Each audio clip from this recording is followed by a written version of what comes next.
Hello, everybody. Welcome to the Non-philistine Review. Today I am reviewing Volume 2 of J.M.S. Careless's biography of Canadian Father of Confederation, George Brown.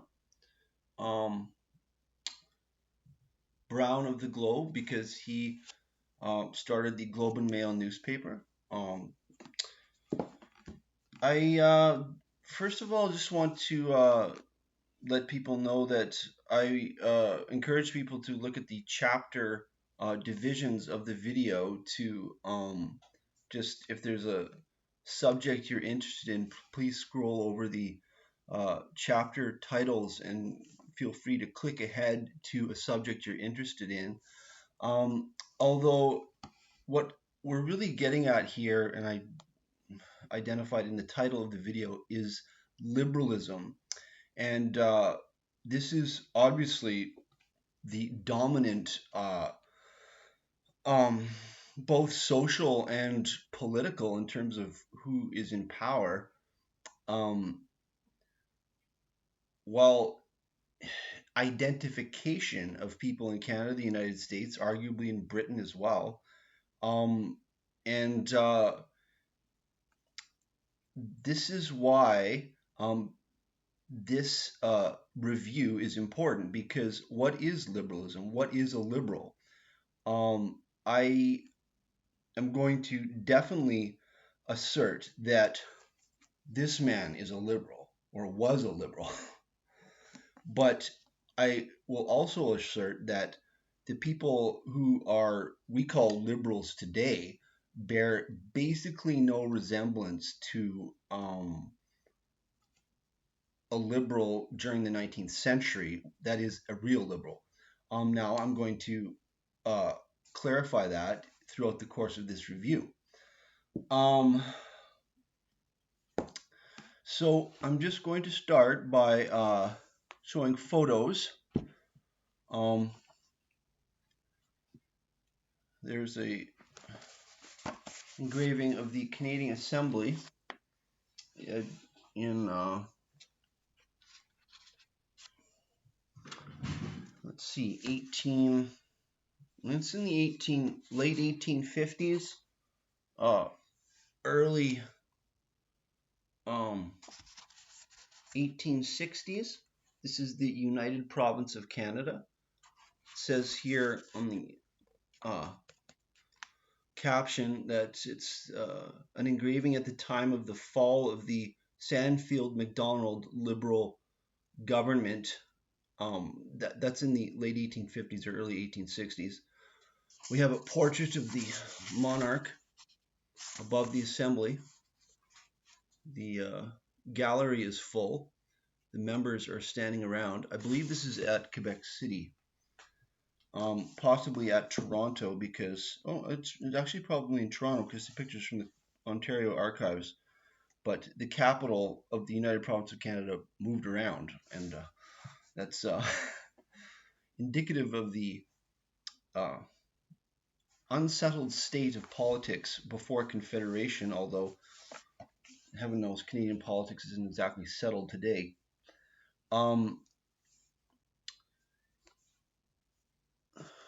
So we'll start by a description of where this book begins, or reading from where this book begins, which is New Year's Day, 1860. The previous video I did ended at the Mammoth Reform or Liberal Party, and I will clarify these terms. The Mammoth Reform Party Convention in Toronto, 1857, I believe. Or was it 1859? I'll refer to that in this review. But that's where my first video and Careless's first volume ended, was at that convention, very democratic convention where policy was debated by the members of the Reform Party gathered there and the leaders, including George Brown. This is 1860, at the beginning of Careless's Volume 2. That year, New Year's Day fell on a Sunday. and there were no papers out on the quiet streets of Toronto, sparkling in bright snow and sunlight. Downtown on King Street, the Globe office stood shuttered and deserted as churchgoers hurried by to morning services. Its proprietor, George Brown, the Reformed political leader, was no doubt at Knox Church himself that morning, and home afterwards with his parents to spend the rest of the day in proper Scots fashion, welcoming New Year's callers to the Church Street house. But when at the last bell on St. Lawrence Hall announced to a frozen midnight that the first day of 1860 was ended, then the nearby premises of the Toronto Globe came suddenly to life. The Sabbath was over, the gaslight blazed, the presses pounded. Brown had his regular New Year survey to produce, already set up before the holiday, and his journal always came out on time. By 4 a.m. it was done. The carts were at the door for the opening of the issue of 1860. The citizens of Toronto, and by Grand Trunk, Great Western and Northern Railways, the people of Canada West, that's Ontario, would soon read the prognostications of the most powerful newspaper in British North America, George Brown's Globe. What were the prospects for the year to come? What might the 1860s bring to the United Province of Canada? The Globe was wisely circumspect as it viewed the horizons. So we've got a description by Careless here of Brown's personal appearance, 1860. So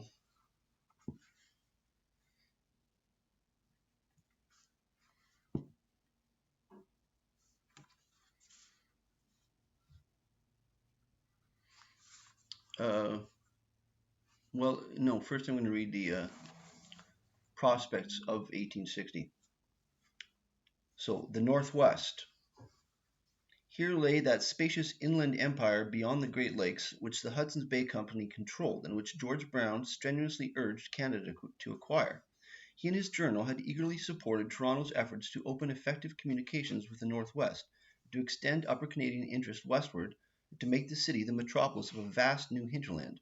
Still, Brown hoped for great things from the Northwest Transportation Company, founded in Toronto by a group of leading businessmen, including several of his liberal, capital L liberal, associates.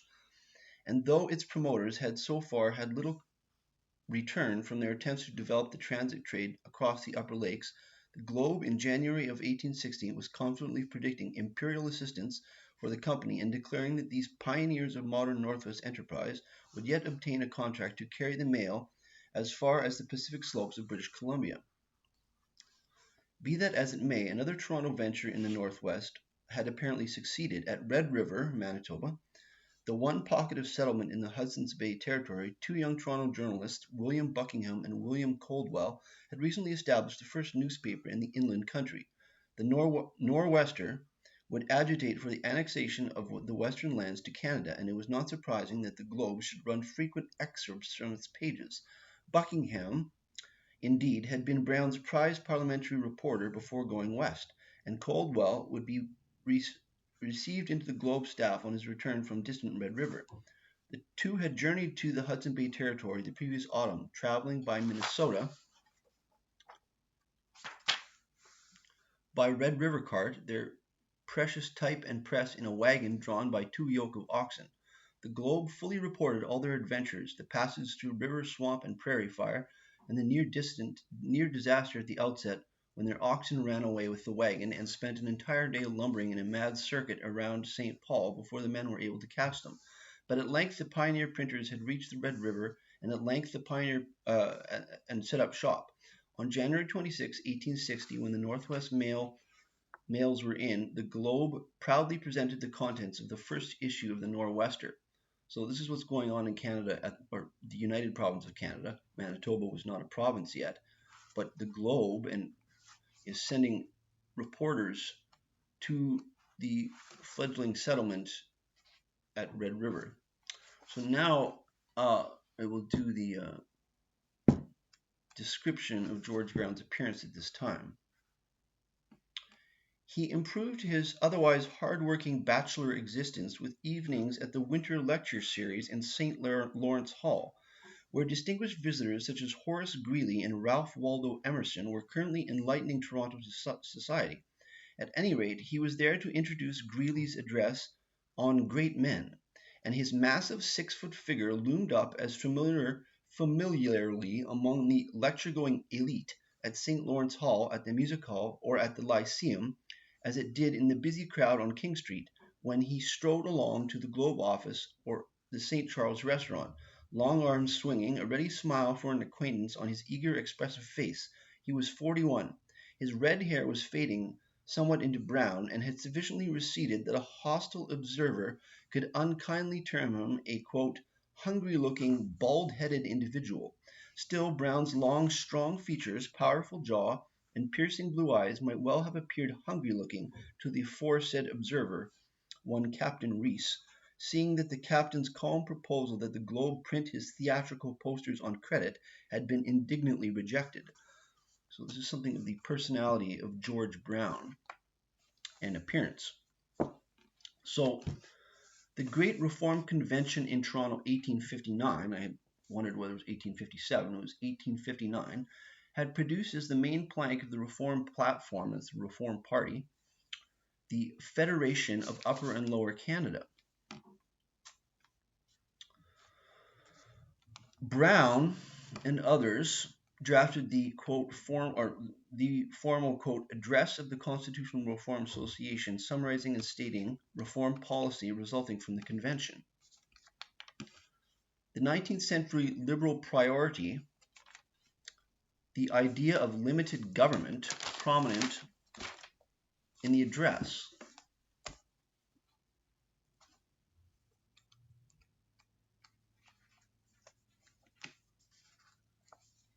So Careless goes on, the written constitution that would define the limits of federal authority was to forbid the central government to incur new debt, or increase taxes beyond the level necessary to meet existing obligations and discharge its specific functions. Does sound like the Liberal Party of 2024? Even though the central power was not spelled out, therefore Brown, Mowat, McDougall, and the other Toronto leaders clearly envisioned a sharply limited federation. They were not just seeking to appease dissolutionists in the party, concerned as they were with Upper Canada's rights, and alarmed as they were by the present piling up of public debt. It was only natural that they should place their main emphasis on new provincial governments that were to be as inexpensive and as close to the people as possible. The grand address was warmly hailed by the Reform press across the West. This is Western Ontario. Excitement and hope rose quickly to a peak as the Globe ran the whole thing as a supplement February 22 and again went through the case for constitutional change. Parliament was only days away. The address promised that a vigorous effort would be made to secure the convention plan once the legislature gathered in Quebec on the 28th.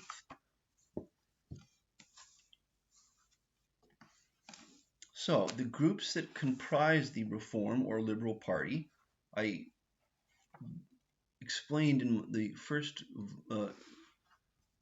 video that for all practical purposes, the terms Reform Party and Liberal Party seem to be interchangeable at this time. Although just to confuse everybody further, John A. Macdonald's party was called the Liberal Conservative Party. So we will, people are getting an idea of the complexity of Canadian politics, but there's explanations for all these things, and we're going to understand these terms in context of history. I'll add that because the capital L Liberal Party still exists in Canada, this is why Canada is actually a good country to trace liberalism, and that's why this book, understanding what the term and what the Liberal Party stood for in the 1860s and in the 19th century, it's important to compare it to what the Liberal Party stands for today, so we can see the progression of liberals.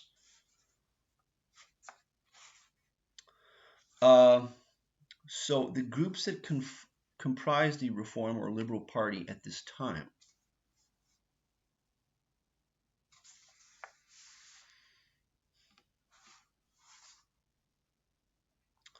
There still existed three main elements within Upper Canada Reform. Clear grit radicalism, that's a Canadian term, but also an American slang for basically a straight shooting individual. Hmm. Would current liberals be called clear grit? It's like a frontier term. Hmm.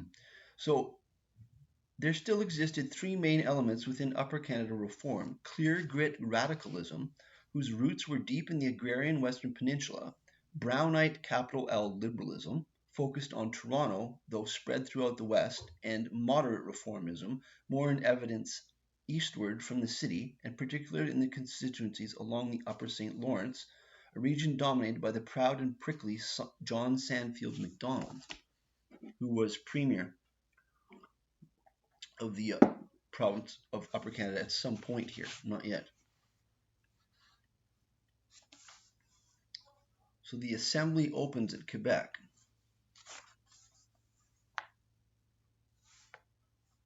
Inside the assembly chamber was shorter but broader than in Toronto.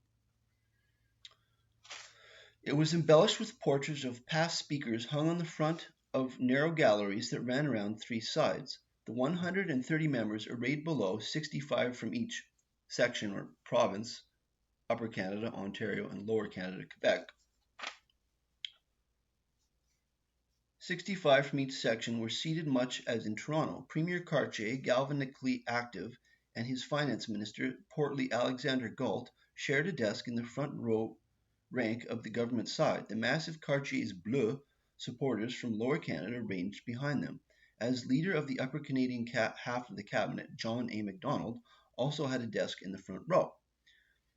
Here was the master politician, still Brown's greatest foe, easy, smiling, and adroit, and as deadly effective as ever. On the opposite side of the House, Brown and Dorion also shared a front row desk, as the opposition leaders of West and East. Foley and McDougall were in the same line, Mowat behind Brown and Dorion, D'Arcy McGee and Sandfield Macdonald somewhat more removed. The opposition forces comprised some 49 members, 34 of them from Upper Canada, so the majority of the Liberal or Reform Party were from Upper Canada, 10 Rouge, and the remainder more independent Liberals from Lower Canada. The ministerial side numbered about 75, 33 being French-Canadian Bleu, 16 English-speaking Lower Canadians, 23 John A. Macdonald's Conservatives from Upper Canada, and the rest a few Western Coalition Liberals remaining with the government. Holy smokes, this is complicated. It was hard to define the fringes remaining on either side. However, in those days of weaker party discipline, there were usually quite a number of uncertain votes, as the independent or converted or the merely disappointed shifted back and forth. This is different than today, need I say. Much more democratic. Hence Macdonald's maneuvering and managing abilities were at such a premium, and hence George Brown might hope to gain significant additions in a well-staged vote on federation. The opening ceremonies went off smoothly on February 28th. The day was wonderfully warm and sunny, and melting waters gushed down the steep and narrow roadways of Quebec. The speech from the throne, read by Governor-General Sir Edmund Head, held no surprises. The forthcoming visit of His Royal Highness the Prince of Wales was officially announced for the summer. The rest was serene platitude, with no mention of the general British North American Union that the government had once proposed. The House trooped back into its own chamber, fussily marshalled into place by the Speaker Henry Smith, a perfect zealot for dress and drill, who performed at the opening in lace ruffles at neck and wrist, and had ordered a full-bottom wig from England. Then, as soon as they were settled, Brown rose to give a formal notice of motion. On the earliest day possible, he announced briskly, he would move two resolutions, the first and fifth adopted at the recent Reform Convention in Toronto, declaring that the existing legislative union of the Canadas had failed, and demanding federation under a joint authority in its stead. There was a burst of scornful laughter from the ministerial benches, but it rapidly died out. The House adjourned soon afterwards, full of conjecture as to the outcome of Brown's swift move. So he is the champion of federation at this point, just of Upper and Lower Canada. But this is something we're going to see as a theme, as the subtitle of Careless's book is Statesman of Confederation. So is Brown the driving force behind the creation of Canada? Let's see.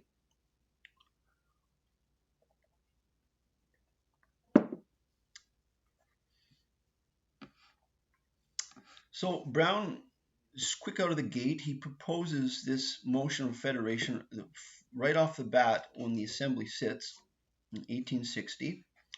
But there's an anticlimax. His motion is defeated. So let's see.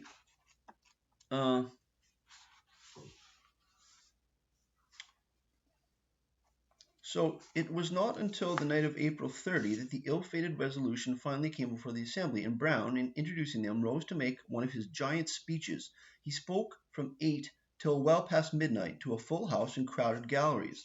Yet somehow it was not an outstanding effort. The votes taken on May 7 settled the matter conclusively, 66 to 27 against ending the present union, 74 to 32 against federation under some joint authority. That's a resounding defeat for the federation idea at this point. But it's Brown who is pushing it. So 19th century liberalism prioritizes, holds dear individual civil and religious liberty. Okay, liberal means individual liberty. Liberty from interference by an overbearing state.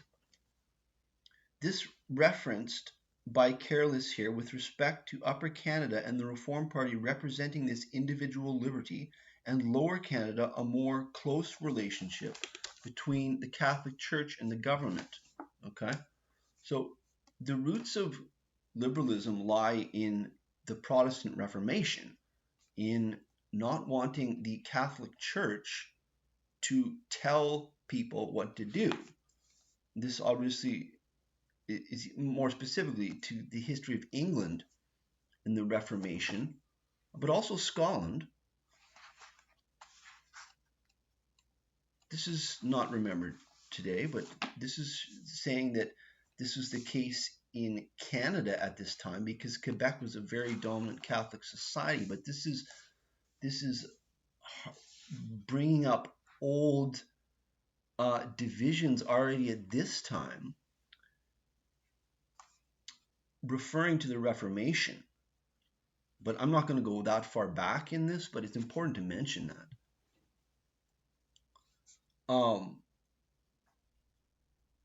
So I believe this is Brown, but we'll see. He did not expect them to vote on Macdonald's. Okay, this is...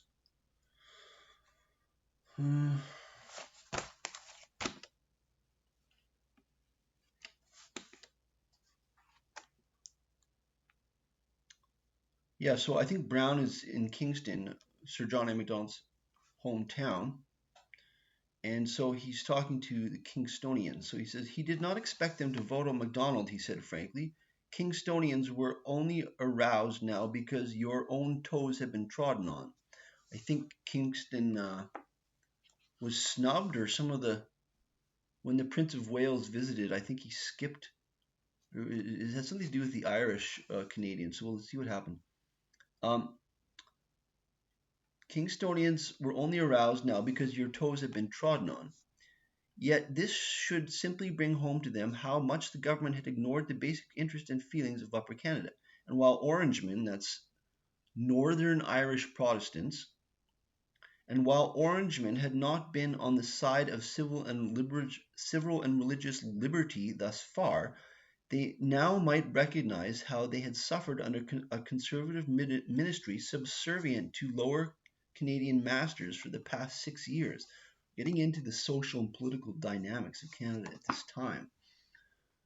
Protestant and Catholic elements are most clearly divided between Lower Canada and Upper Canada, but within Upper Canada, the Irish Canadians were Catholic. So, but then even further division, the Orangemen, Protestant Irish, were obviously Protestant. So this is, I think what happened is the Prince of Wales. Let's see here. So Brown wooing Protestant Irish Canadians in Kingston by pointing out the incongruousness of their support of the Conservatives allied with French Conservatives, despite the snub to them by the visiting Prince of Wales.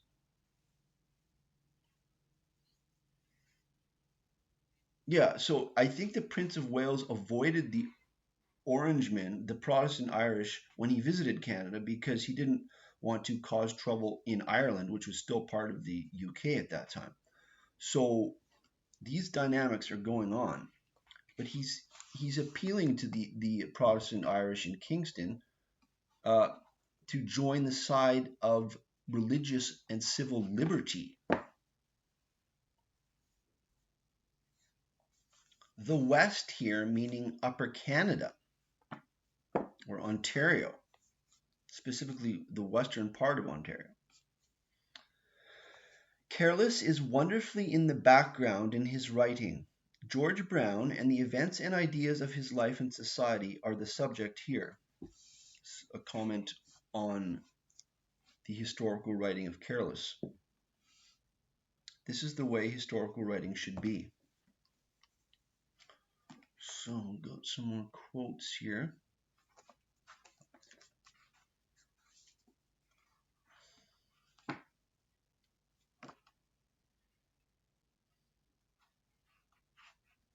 So, what's going on in the U.S. is important to realize. The massive size of the U.S. is always looming over Upper and Lower Canada this time, which were very small by comparison. And the Civil War in the U.S. is building up. So this is looming in the background of everything going on in Canada.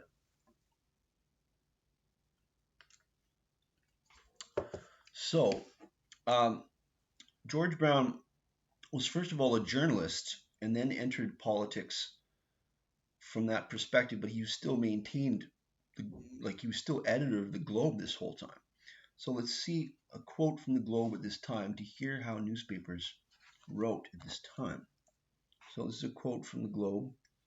Mr. Macdonald is the kind of political ogre who demands a virgin reputation every year at least to satisfy his needs, and casts aside his victim when every shred of popularity and character has disappeared. This reference to an ogre or a dragon wanting a virgin every year. This is another characterizing Macdonald. Very direct, insulting language in newspapers and by journalists at this time. Freedom of speech reigns. Freedom of speech reigns. You know, this is the premier they're describing like that, or Macdonald is premier at this point, but so Cartier Macdonald government. So yeah, so Cartier was premier at this opening of the assembly. Macdonald was his English Canadian partner in crime. The Liberals would assert that literally when it came to the double shuffle that I will describe later. I don't know. So Cartier-Macdonald government falls on the loss of the Militia Bill, vote May 20, 1862. So because the U.S. Civil War was going on, Canada, there was a massive standing army in the northern states. And so Canada hastily, or the United Province of Canada hastily, no doubt from pressure from Britain, debates raising a militia themselves for self-defense, and this is the Militia Bill. Now, this is we're talking 50,000 men here, I believe. So let's see what the Militia Bill talking about.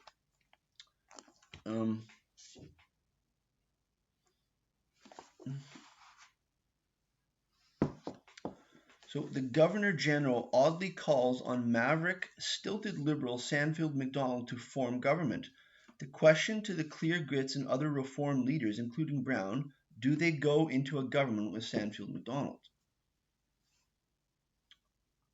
Of course, today, if you were the same party, there would be no question about joining the government with your fellow Liberal. But these people are independent Democrats who think differently on different issues. So that's not guaranteed here.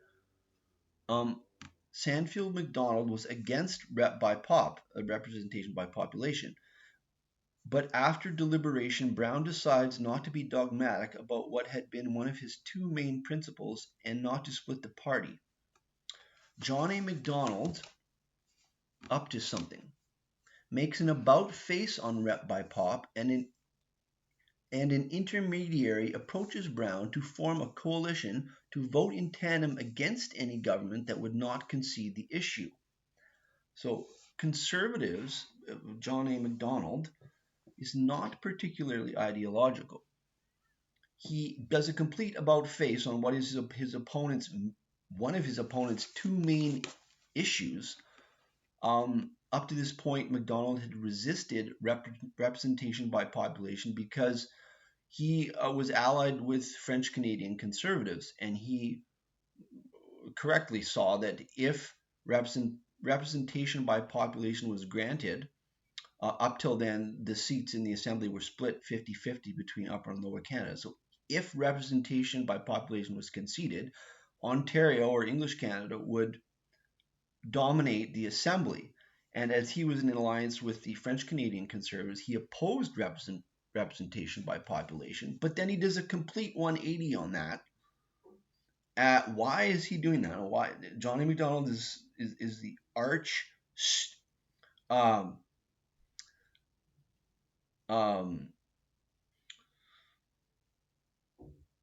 parliamentary schemer. Okay, so what is he up to here? Brown. We'll look at that more later, but it's just an example that the Liberals here are very principled, ideas based. They're always pushing the limit of new ideas, but the Conservatives are not particularly ideological. Johnny Macdonald is not particularly ideological. He's just an easygoing kind of person that his critics would say will go whatever is politically opportunistic at that time. But I'm just pointing out that the Conservatives are not ideological at this point. Brown visits Britain for the first time in 25 years, present at the House of Commons in Britain for debate on the Canadian rejection of the militia bill. So Britain was probably not happy that Canada had not passed or raised a militia, because that meant they had to pony up for defense of the North American British colonies. So half unknown Canada was momentarily receiving a singular amount of attention in Great Britain. For when the news of the defeat of the colony's militia bill had reached England, it caused a good deal of surprise and indignation. The latter, most warmly voiced in the press by the mighty London Times, self-appointed to the task of prescribing policy for Britain and the world. Heedless of the widespread view in Canada that the late militia bill had been ineffective, extravagant, and based on a wrong principle, the Times, with much of British opinion behind it, saw only a supine and ungrateful colony that readily accepted some 12,000 imperial troops, but would do nothing to defend itself. And this was a judgment that played readily into the hands of the vociferous anti-imperialist or separatist faction in Britain, which regarded colonies only as unnecessary burdens to be thrown off. And this, I believe that's the Liberal Party in Britain that is championing that. But Brown is a Liberal, but he's not championing that. So we have a difference between the British and Canadian Liberal Party at this time, on that at least. On other things, let's see. Brown visits old family friends, wealthy Edinburgh publishing family. He's age 43 and meets and marries Anne Nelson, 10 years his junior. So while he's in visiting Scotland again in Britain, he gets married. Anne, a traveled, wealthy, and mature woman, agrees to marry him 5 weeks subsequent to their meeting. Upon the return of Brown and his bride, 5,000 people meet them at the train station. This is another era. It also shows that George Brown was famous in Toronto. A new outlook on life and politics.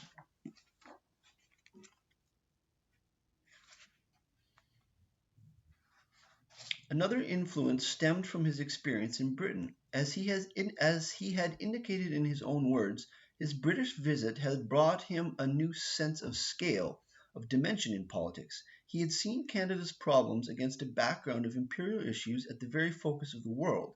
He had been struck by British ignorance of Canada, but no less struck by the magnitude and power of Britain's political and economic life. And so the vehement battles of Canadian politics, once so all-absorbing, could come to seem more like parochial quarreling, quote, merely partisanship. Brown would not and could not throw off the views and habits of a lifetime. He believed intensely that honest politics and true patriotism lay in the maintenance of strong party principles. Okay, and that's interesting. He would return repeatedly to attacks upon the expediency and corruption that pretended to some higher political morality than strict party loyalty. So he's quite a partisan. Nonetheless, his mind had been open to a possibility that for truly great ends it could be right to sink grave party differences. An able but restricted colonial politician had gained a new awareness that compromise and conciliation might be the way of constructive statesmanship. So up to this point, he had been a very ideological liberal. No government interference in the private citizen's life. This is what individual liberty, liberalism means, okay, in the 19th century. And George Brown was a very dogmatic champion of that up to this point. But there's a bit of a change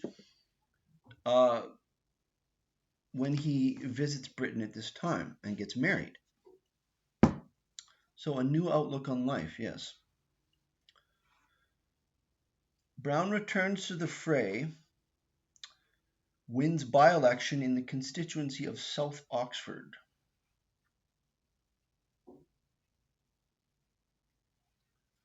So he must have lost his seat or resigned or something, but he's back in the fray here. Why is he fighting in a by-election? He must have been resigned his seat temporarily or something. But that often happened.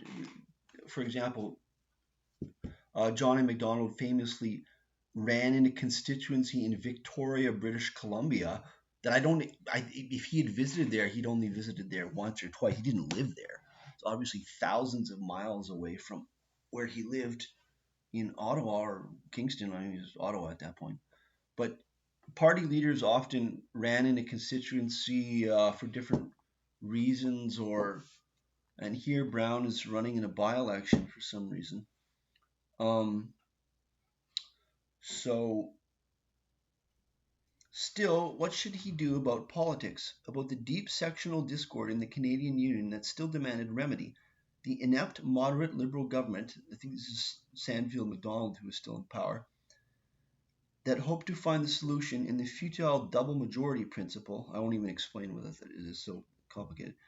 The inflated talk of the intercolonial railway, egged on by Grand Trunk interests, and the pressing need instead to acquire the Northwest before the Americans thrust into it. And what of the campaign for reform of the Union that Brown had led in the Parliament for nearly a decade? Could he really withdraw now before these issues had been settled, the answers gained? Could he work as effectively for them from the outside? So he's thinking of returning. And so Brown's resolution to stay out of Parliament finally broke down. Pushed by his own feelings, pulled by the insistence of his political associates, He accepted a requisition signed by more than 1,000 Liberals from South Oxford. The Globe announced his decision on February 26. Anne wisely did not stand in the way, however much she must have regretted the move. Nevertheless, her husband took up the candidacy, assuring her that this was only a temporary return, and he meant it. "I am into it for this struggle." Unquote. He would stay to resolve the issues to which he was committed. As ever, he was in politics for a purpose, not a career. Like Johnny Macdonald, arguably. He was not particularly in it for a purpose. He was just, well, we'll describe Macdonald later. In any event, his returning to political life under these conditions and with this attitude still further indicated that a much more detached Brown would sit in Parliament. He would sit with one eye on the clock, waiting for debates to end, writing letters to Anne at his desk in the chamber, and thinking of home, repeatedly restless for the business of the session to be wound up. Moreover, he intended to remain a semi-independent backbencher, or at least to function in the House apart from the Liberal front benches. In other words, if Brown did feel obliged to return to Parliament, he had still not given up the idea that he had expressed to Holton of seeking rather to, quote, accomplish through others what the country wants than be a prominent partisan myself, or participant myself. If this could be done at all, assuredly the old George Brown, the urgent authoritarian commander of other years, could not have managed it, but perhaps the new one might bring it off, and then be able to escape joyfully from public duty back to Anne and home.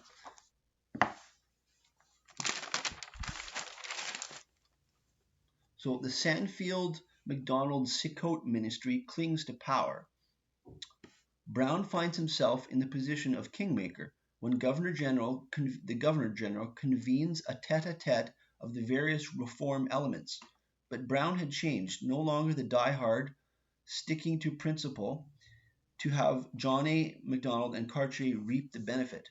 He knowingly compromises on representation by population to keep Macdonald and Cartier out. The U.S. Civil War, the U.S. Civil War's large role in Confederation, yes. One of the main, or a large impetus for Confederation, just a security factor in relation to the gigantic United States, particularly at the time of the Civil War, with the large standing army. This pushed the previously independent colonies to unite into Canada, Confederation. There was one reason. Free trade, another classical liberal plank. Yeah, a plank of liberalism. So free trade, a major plank in 19th century liberalism. Another plank of liberalism was also progress, primarily economic progress. The Liberal Party were gigantic capitalists. Nothing bad about economic progress in the eyes of liberals in the 19th century. In fact, they would have been the champions of laissez-faire capitalism, believing as they did in no government interference in the activities of the private citizen. So,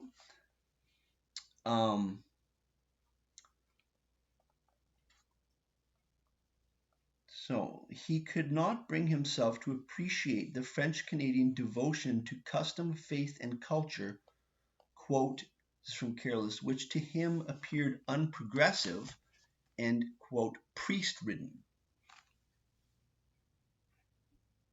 He did not question the right of French Catholics to their own customs. He just didn't want those to interfere in Protestant progressive Upper Canada.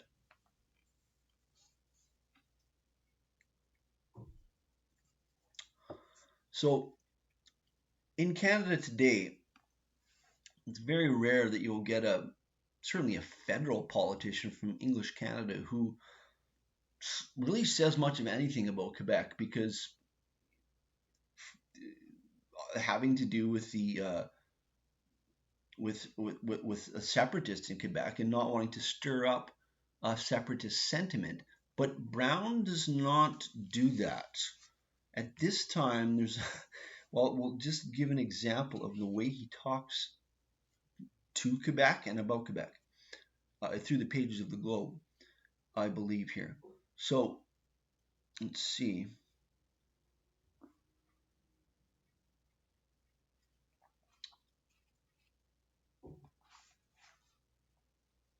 So this is the Globe speaking. By their bond of a common nationality, the Globe declared, the French Canadians will always possess power in Canada greater in proportion to their numbers than the British population. That's definitely true today, especially we've had prime ministers from Quebec for basically the last 50 years.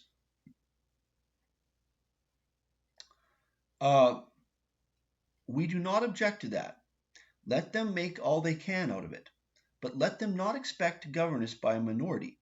As to the merely sectional and commercial differences between Upper and Lower Canada, there is not one which cannot be fought out in the legislative arena without an atom of bitterness.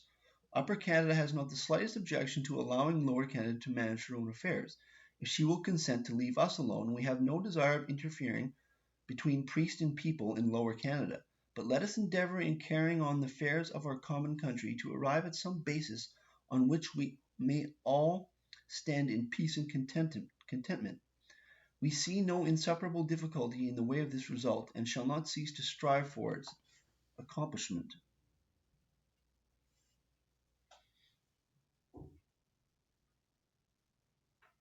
So it's very direct talk about Quebec. We don't hear that anymore in Canada, and there's no reason why we shouldn't. In fact, we really need to, because, well, if for no other reason, the Prime Minister's been from Quebec for 50 years, basically. Brown speaks, writes directly, frankly, doesn't mince words or kowtow to anyone, direct to a fault. This is also journalism in the 19th century, okay? Free speech, direct language, not skirting the issues. Journalism is a very important part of democracy, and George Brown is a sterling example of that in Canada, and obviously there's many other instances of you know, journalism, especially in the United States, the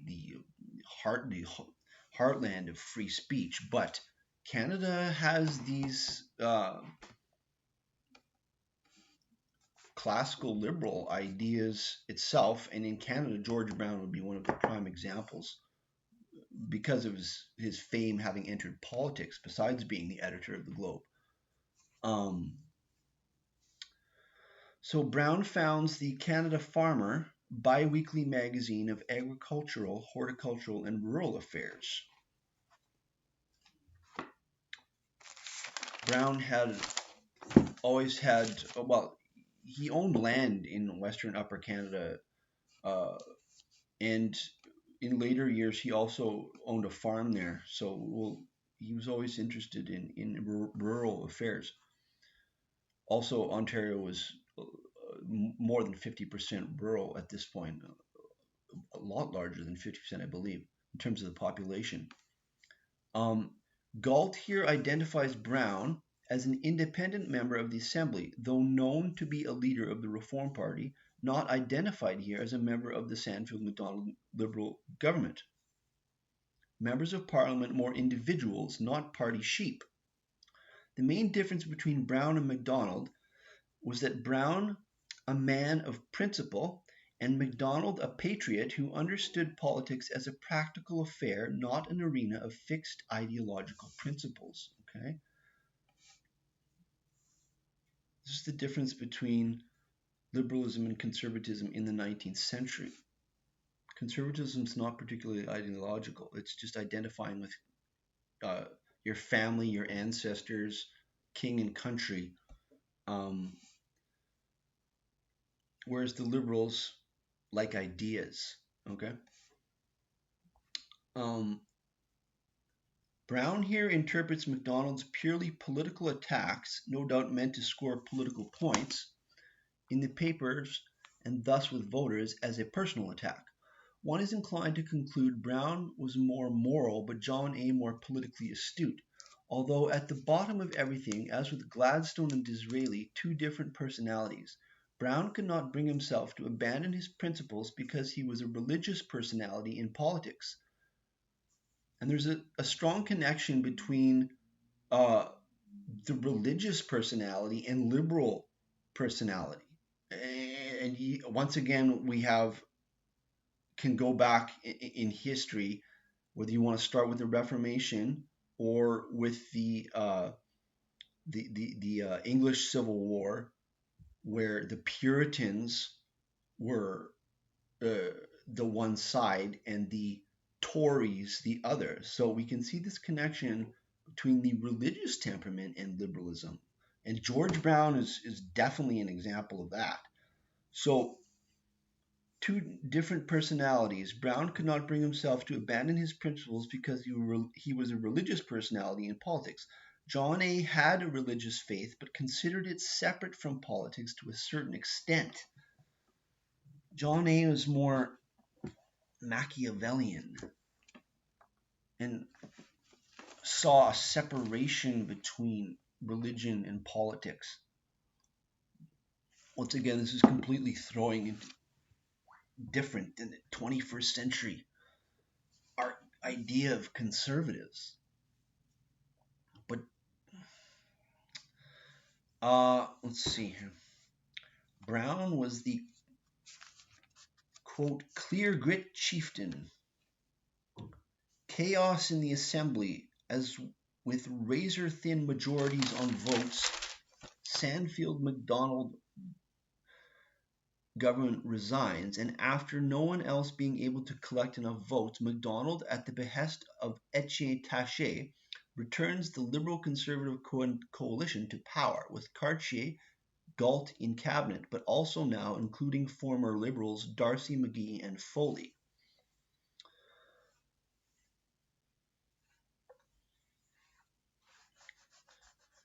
An unstable, thin-majority Liberal-Conservative government, the Taché-Macdonald government, basically the old boys of the Cartier-Macdonald coalition of English-Canadian and French-Canadian Conservatives back in power. A want of confidence motion moved by Dorion is narrowly defeated, but the narrowness begged for more tries. So the Liberal government of Sandfield Macdonald is out, and the Conservative coalition government of Cartier and Macdonald is basically back. But it's Taché is, I believe, premier, so it's the Taché-Macdonald government nominally. 4 governments within 2 years.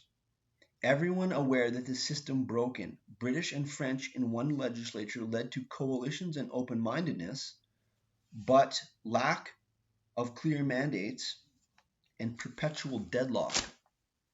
In this atmosphere, Brown's idea of federation, he preferred of Upper and Lower Canada initially, but was not averse to British North American Confederation if practical, took on a new light.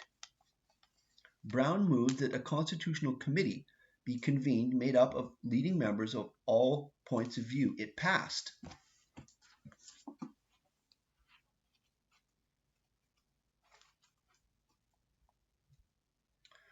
The resolution had established a committee of 20, with the member for South Oxford as chairman. He had chosen 19 prominent members of the House, men representing every opinion on the Constitution, from proponents of the Union as it stood through advocates of rep by pop and joint authority to those who argued for general federation or even dissolution. 16 of the 19 met more or less willingly with the chairman in a committee chamber of the Parliament buildings on May 20. Galt, Chappé, and Hilliard Cameron were unavoidably absent, but those present included Cartier, John A. Macdonald, and Sandfield Macdonald, Dorion, Cochon, and McGee, Holton, Mowat, and McKellar.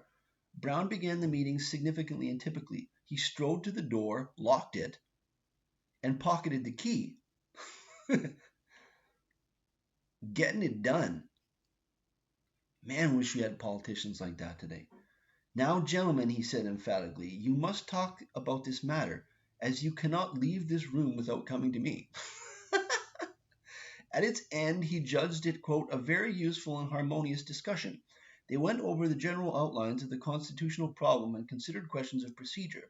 A subcommittee was set up to draft formal proposals to present to the main body. It was composed of Brown, Cochon, McDougall, and Duncan, a lower Canadian conservative of fairly independent views. They put their list before the full committee on May 23rd. Since, however, the proceedings were kept closed and confidential, one may only conjecture that the proposals submitted covered the gamut of suggested reforms, double majority, dual federation, and all. Yet the secrecy enjoined upon the committee was surely a wise provision.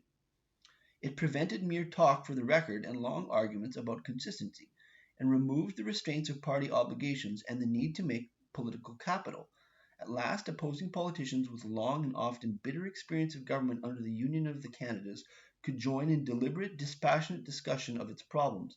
Undoubtedly, the gathering of these 20 leaders in Canadian political life to exchange views on the Constitution had consequences for their mutual education and enlargement, consequences that would be profound for the subsequent development of British North America, and the credit for their meeting was George Brown's.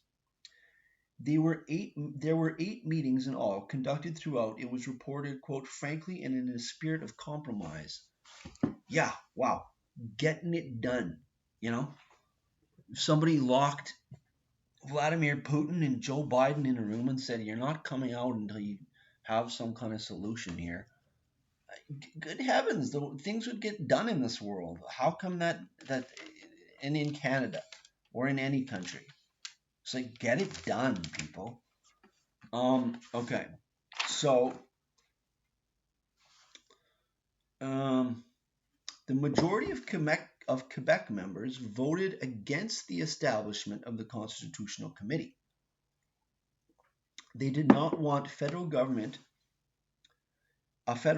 as judged it would decrease their power if representation by population was granted in the federal legislature, which is certainly true. But enough Quebec members were sick of the perpetual deadlock that they voted for the establishment of the committee. Once the committee convened, Cartier in the end rose above playing the Quebec trump card and allowed the conclusion of the committee to be some form of federation. This is notorious in Quebec to this day, that Quebec, by Cartier's leadership primarily, as we're starting to learn here, was led into confederation, where it had a smaller chunk of, well, that it was led into a federation with English Canada at all, but that it also had was not a it was a minority in the new federation. So this is how it actually happened on the ground.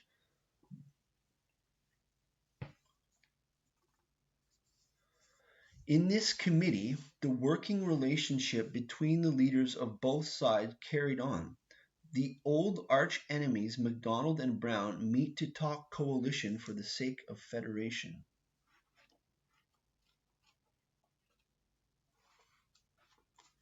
So this is Canadian Confederation we're getting into.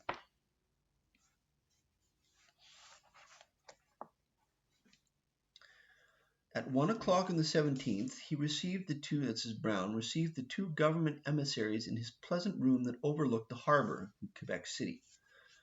The meeting began coldly but courteously, with mutual assurances that only extreme urgency would ever have brought them together. These are political enemies. They were formally charged, Macdonald and Galt declared, to invite Brown's aid in strengthening the administration with a view to the settlement of the sectional difficulties of Upper and Lower Canada. If the administration would pledge itself to bring in a measure to that end next session, he replied, he would cordially cooperate and induce his friends to do so. But, both on personal grounds and because the public mind would be shocked, he could not undertake to enter the government himself. Here was the first hurdle. The ministers thought naturally in terms of coalition. Brown as naturally abhorred it and wanted to give some outside support. Yet Macdonald rejoined that he must be in the cabinet as a necessary guarantee. Perhaps Brown rose to pace the floor. his usual habit when faced with a stiff problem. At any rate, he proposed, and they agreed, to leave personal considerations aside for the present, while they examined what the basis of the constitutional settlement would be. Macdonald and Galt put forward the Federation of British North America. Brown countered with representation by population. A general confederation, he said, ought to come and would come before long. But there were so many parties to be consulted that its adoption was too uncertain now to make it a remedy that Upper Canada could accept. Rep by pop, they said in turn, could not be carried by any government, and they could not accede to it. Another hurdle, but Macdonald and Galt were already offering the way around it, the one he had provided himself. Quote, unless a basis could be found in the federative principle suggested by the report of Mr. Brown's committee, it did not appear that anything could be settled. He could readily agree with that. Applied to the Canadian Union, the federal principle would meet the essential ends of representation by population. So this is federalism means one central government and separate local governments, one in Quebec, one in Ontario. Now, Brown's wanting and arguing for representation by population in the federal parliament. He wants this. This is his bone. And the Quebec members are obviously resisting that, but as long as they get an independent provincial government, are they going to be okay with it? And obviously this has repercussions to this day because Ontario still dominates the House of Commons because of this. So let's see how this develops here. Brown had so contended ever since he had shaped the Reform Convention program of 1859. All he needed to ensure now was its application to Canada's urgent problems. First, a dual Canadian federation must come first. So he's not arguing for a confederation of all of the British North American colonies, just Ontario and Quebec. There was nothing wrong with general federation itself, he reaffirmed, but its probable delay must not afford another excuse for failing to deal with Canada's internal difficulties directly. Canada means Ontario and Quebec at this point, the United Province of Canada. They aren't separate yet. There was nothing wrong, although they have never been separated since the conquest of 1759. There was nothing wrong with general federation in itself, he reaffirmed, but its probable delay. They were still debating this point of priority when 3 o'clock drew near. It was time to go to the House. They had made a significant and highly encouraging advance towards agreement. It was certainly sufficient to announce to Parliament in order to gain a still longer adjournment and allow the talks to go on to a conclusion. The House was full, the galleries jammed. There was breathless anxiety to catch every word as John A. Macdonald rose to make a dramatic announcement. The Cabinet had received the Governor's consent to a dissolution, he declared, but first had sought to consult a leading member of the opposition with a view to reconstructing the government. In this it had made such progress that he thought the grave step of dissolution could be avoided. Hear, hear. Then, savoring the surprise, he ended, I would only add that the honourable member with whom the finance minister and myself conferred is a member for South Oxford. There were gasps of wonder and astonishment. Sandfield Macdonald was agitated, McDougall frowning. It's one of John A.'s coups, exclaimed a believer. We have them in a trap now, declared another hopefully. But there were other more generous exclamations of approval and relief. Then Brown stood up, wholly conscious of the exceptional nature of this moment and this venture. With all his force he emphasized it. He was certain, he said fervently, that no one in this House could think the ministers ever could have consulted him or he conferred with them, but under the most exceptional circumstances. Remember, there's 4 governments in 2 years here, okay? Complete dysfunction. And they're going to do something about it. With all his force, he emphasized it. He was certain, he said fervently, that no one in this House could think the ministers could ever have consulted him or he conferred with them, but under the most exceptional circumstances. Quote, when the repeated endeavors year after year to get a strong government formed have resulted in constant failure and we now stand ranged Upper and Lower Canada in such an attitude that no dissolution or dozen of dissolutions is likely to bring about a satisfactory change, I'm bound to say that the honourable gentlemen opposite are approaching this question with candour and frankness worthy of men occupying their position, and I do hope that the honourable members will approach it with but one desire, to consider the interests of both sections of the province and to find a settlement of our difficulties. This is statesmanship on the part of Brown and on the part of Macdonald and Cartier and Galt. The speaker left the chair. The pent-up excitement burst into a torrent of cheers from both sides of the House and from the galleries as well. Joseph Dufresne, Bleu member from Montcalm, rushed impulsively across the floor to clasp George Brown's hand. He responded warmly, his face quickly glowing with smiles. Everyone clustered around, laughing and shouting. Visitors poured down from the galleries and mingled with the exultant groups on the floor. The long tension of deadlock had been broken, and they rightly gave the credit to George Brown. Now, just to show how this was statesmanship, a few years before, in Quebec City, had been the Givati riots, which there was a Catholic priest who was definitely a progressive, and he went on a speaking tour of Canada at that time. And as a progressive Catholic, he was saying a lot of controversial things that the conservative Catholics in Quebec didn't like, and they rioted both in Quebec City and Montreal. At the rioting in Quebec City, the crowd was chanting, Brown, Brown, Brown. They went to Brown's hotel or where he was staying in Quebec City and wanted him. He was the Protestant champion, and the conservative Catholics were dang near stringing him up at that point. So you can see how open-minded it was for both sides, both Cartier and Brown on the other extreme, to form a coalition government together, to sit in the same cabinet, to get Confederation done.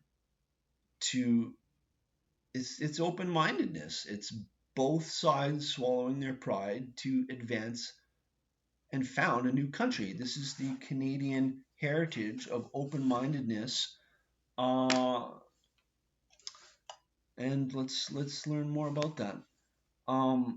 So the conservatives, first Brown's perspective or experience. The new Brown, willing to swallow his pride to get something important to everyone done, a large part the result of having gotten married and had a daughter. Politics, ideas, not the be-all and end-all of life.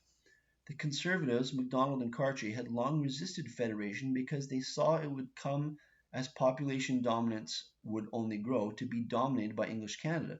So they compromised by letting federation move forward, but they wanted a compromise in return for their arch enemy, Brown, to swallow his pride and join a coalition cabinet. Brown meets with the Reform Caucus. A vote is taken on whether Brown should join in a coalition cabinet with Macdonald and Cartier. Brown himself votes against it still. So he's gotten up in front of everybody and said he's going to do this, but did he have second thoughts? In the privacy of the caucus, he still votes against it, but the majority of the Reform Party or Liberal Party vote for it.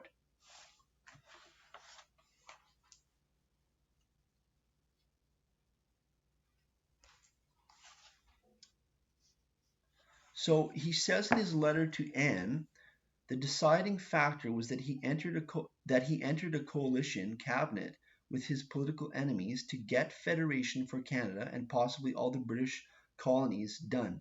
He overcame partisan and personal hatred for a common good. Amazing to note that John A. Macdonald had held out against Brown's desire for federation to the last. He voted against it among the minority votes that lost, one of only three, in the key constitutional committee. This shows that Macdonald, as much a hardline partisan concerned with keeping his opponent from power as Brown, and probably better at it as usually in power. Macdonald was probably holding out against Federation because it had been Brown's idea all along, so he was just not wanting to give his political opponent any political ammunition.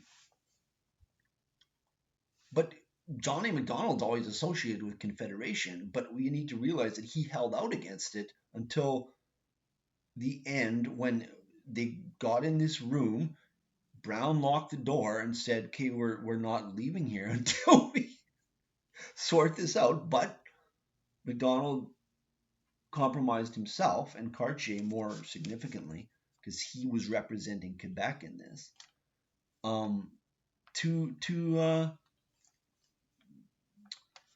they compromised. They were open-minded. But the change happening, the shift in dominance, economic and political power from Lower Canada and Montreal to Upper Canada and Toronto. And at this point, Macdonald bends to the wind and doesn't look back. Macdonald moderate, always the ally and friend of French Canadians. This highlights that Macdonald more tolerant than Brown, although Brown compromised at the most important point and moved Canada and British North America to Confederation. Macdonald was always in alliance with French Canadians. That's how he got power, which he was always excoriated for in his own province of Ontario. But he was an urbane, open-minded, tolerant person, and he had no problem being in political alliance with French Canadians against his own ethnic and religious community, or the majority of it, in Ontario. So the Conservatives are relatively more tolerant in the 19th century, at least in Canada, than the Liberals are the ones who care about ideas. They are more ideological. Although Brown compromises at this point, their general perspectives, their personalities, as I argue in my book, although that's plug for my book on political party, an overview of select historical periods in party and liberal democracy.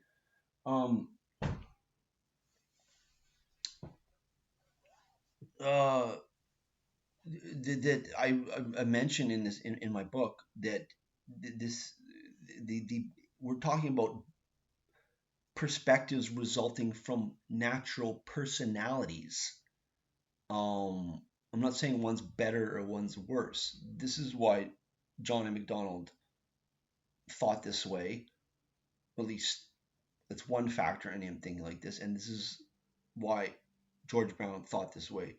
We're dealing with, at its base, probably natural personality types, why somebody is a liberal or conservative. Just like personalities in a family, one is not better than the other. They're just different personalities. And both compromised here, and this produced Canada. So 19th century liberals not tolerant. I'm asserting this. Liberalism meant individual liberty in the face of the state, traditionally the king and his friends, and thus the ideology of hardline Protestants from Cromwell to Brown.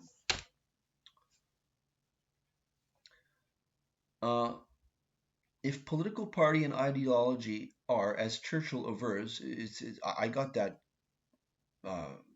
idea from Churchill's History of the English-Speaking Peoples, the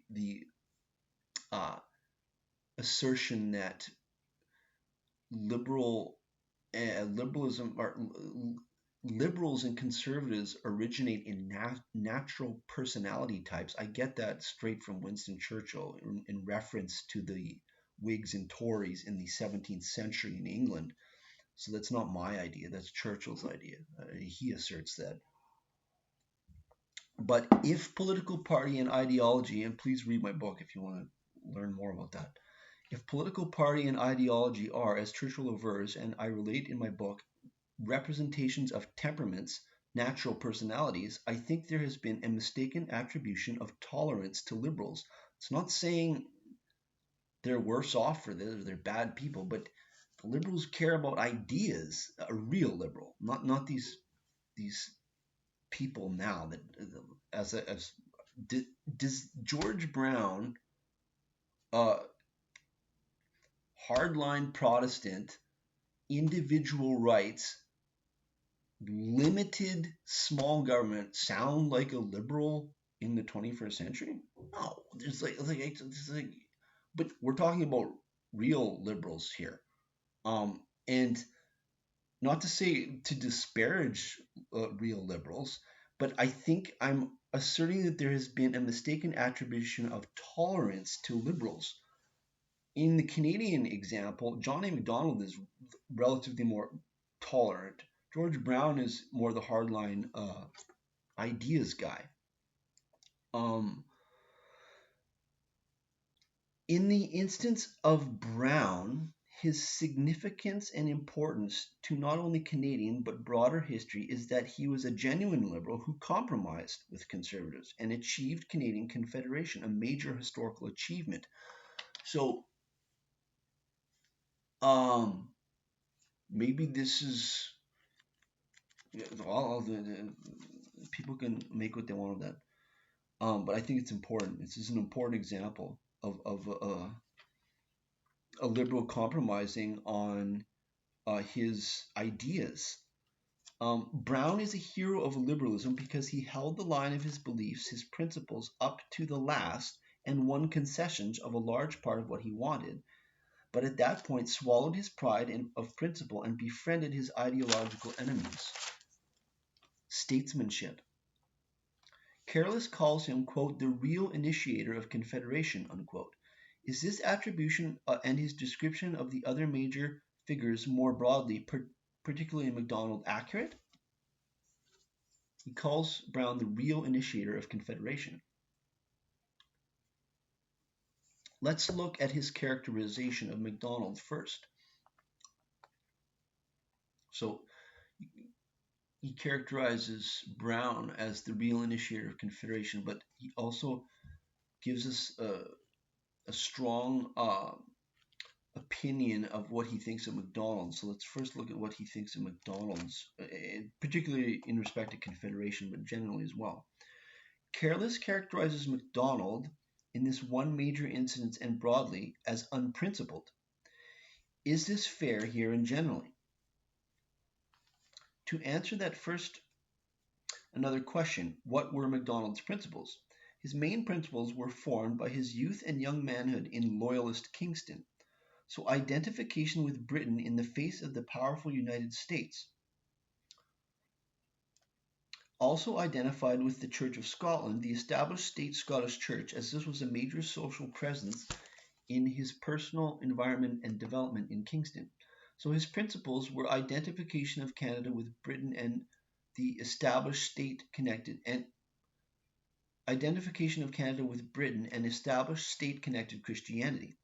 Macdonald's alliance with Catholicism in French Canada, a small understandable step. So he allied politically with Cartier and French Canadian conservatives over English-speaking liberals. His opposition to representation by population up to the last, based on a desire not to swamp French Canadians, make them a minority subject to radical Protestants, as he saw them, like Brown. So his opposition to rep by pop, not opportunistic. Broadly, Macdonald's alliance with French Canadians always hurt him in Upper Canada politically. So how was he at his core merely a political opportunist? So I'm disagreeing with Careless's characterization of Macdonald as unprincipled. Now, Careless is definitely coming at it from the liberal perspective. He's not subjective. I don't accuse him of that, but he's coming at this from the perspective of Brown and uh, the capital L liberal tradition in Ontario. Careless is from Toronto. Okay, Brown is Toronto is and Ontario is mostly liberal country.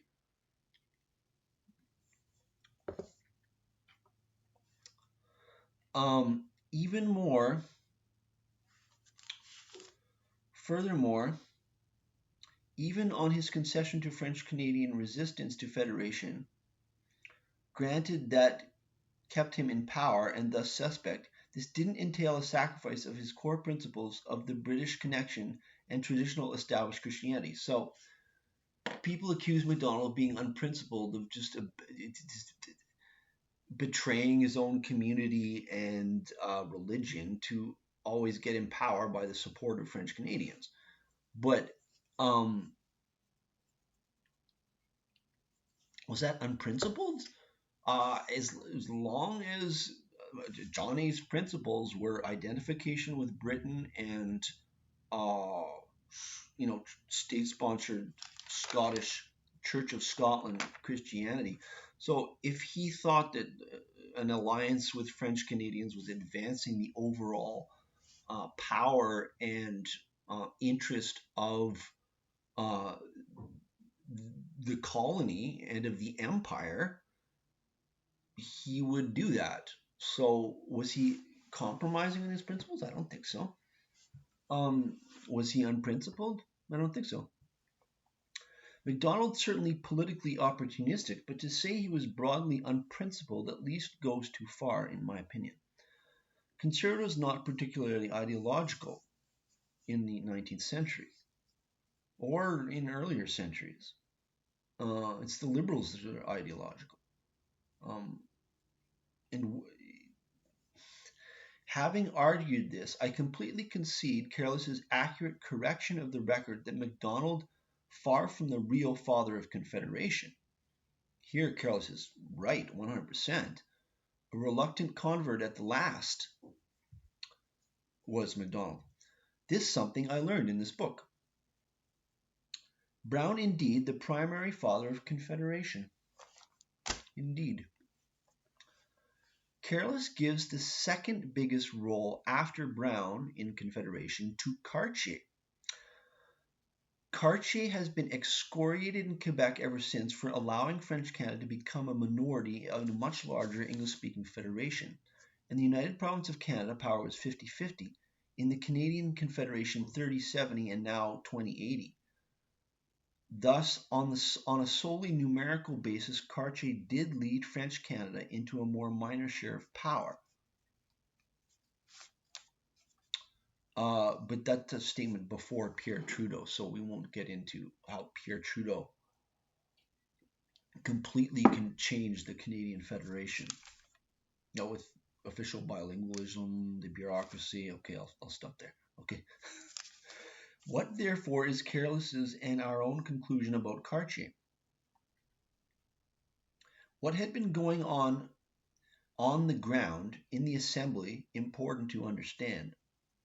More broadly, Cartier pointed the way for Quebec away from parochialism to a role in something greater, Cartier the most heroic.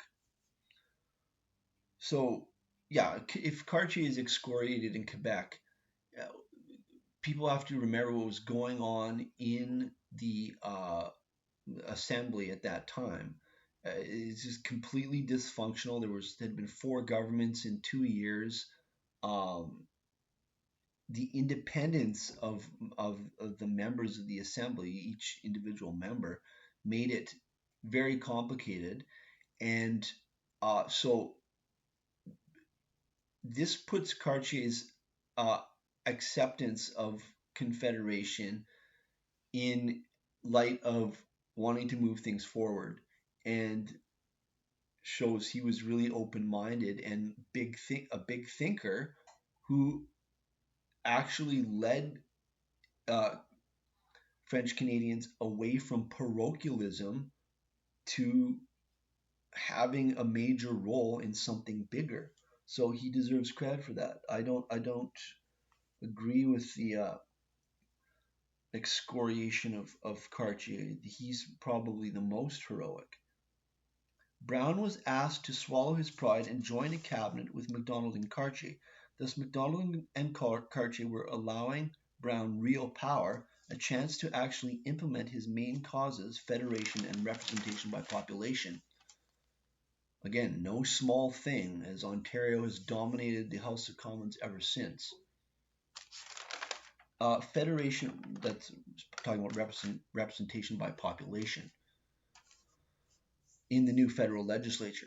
Brown saw they were allowing change, bending on their conservative temperaments, so he moderated his personal hatred for them, Macdonald in particular, and his longtime criticism of them as unprincipled power mongers who would do anything to maintain power. Brown held dear his principles, not political power. So if we say that Brown is and the Liberals are more ideological, they tend to not care about power as much as conservatives. This is real conservatives and real liberals. That's an interesting observation. Well, maybe conservatives could be criticized for that, only caring about power. Is that true? Maybe. So both sides swallowed their pride, buried the partisan hatchet, showed open-mindedness. Statesman. McGee, the Irish-Canadian hero, close behind Cartier, I'm suggesting here, also eschewed parochialism to lead Irish Canadians away from bitterness to a role in something greater. Here's a comment to 2024. Much more credit, honor, and scholarship as heroes of French Canadian and Irish Canadian broad-mindedness need to be devoted to Cartier and McGee. They should be on coins, bills, as broad-minded statesmen who shunned small-minded ethnic parochialism and won a place for their people in something greater. This is the Canadian story, and it's a good story. The giant landmass of Western Canada is lying there in the future, and it could very easily become part of the United States if these people over in Eastern Canada had not showed this open-mindedness and come together to become a country from sea to sea. So, the Charlottetown Conference, the Canadian delegation, Macdonald, Cartier, Galt, Brown, McGee, Alexander Campbell, Hector Langevin, William McDougall. So this is where they went to meet the delegates of the Maritime Provinces, as most Canadians still know. The delegates from the United Province of Canada called Canadians. So at this time, Canadian meant people from the United Province of Canada, just Ontario and Quebec. Nova Scotians were not called Canadians. New Brunswickers were not called Canadians. Newfoundlanders, I don't know, maybe Newfoundlanders still don't like being called Canadians. I have to ask a Newfoundlander that. So the delegates from the United Province of Canada called Canadians, the delegates from Nova Scotia, Nova Scotians, from New Brunswick, New Brunswickers, etc. Gorgeous sailing weather, ship stops at charming Gaspé fishing harbor, and Charlottetown atmosphere on PEI, featuring champagne oysters enchanting. At party one night, aboard the Queen Victoria, the Canadian delegates' ship, quote, 23 men had warmly agreed to found a new nation. Other states might have a more dramatic start, but few surely a more enjoyable one. That's a quote from Careless. Brown's presentation at the Charlottetown Conference. Macdonald, once he was convinced of the Confederation idea, threw his full weight into it, but it had originally been Brown's idea. So Brown's presentation there. Monday was Brown's own day at the conference. He spoke on the constitutional framework of the proposed federation, the structure of the central and local governments, the division of powers between them, and how the judiciary should be constituted. In short, he had the all-important task of outlining the constitution of the new union, and took the whole day in doing it. George Coles, the island opposition leader, that's Prince Edward Island opposition leader, entertained at dinner afterwards, a handsome set-out, graced by his several attractive daughters, quote, well-educated, well-informed, and as sharp as needles. So Careless redeems himself to a certain extent, referring more to women in this book than he did in the first volume, although we'll clarify that subject specifically. So Careless mentions women more in this volume and evidences the social role of women in the society of the 19th century European societies. So it's important to note this, that these daughters of the opposition leader in PEI were, quote, well educated, well informed, and as sharp as needles, and were sitting at dinner with Macdonald, Cartier, Brown. So this is interesting. This is actually showing that they were certainly involved in some pretty interesting discussions, pretty consequential discussions. Charlottetown, the gayest whirlwind courtship in Canadian history. That's a quote from Careless. Brown continued with entourage to Halifax and St. John, New Brunswick.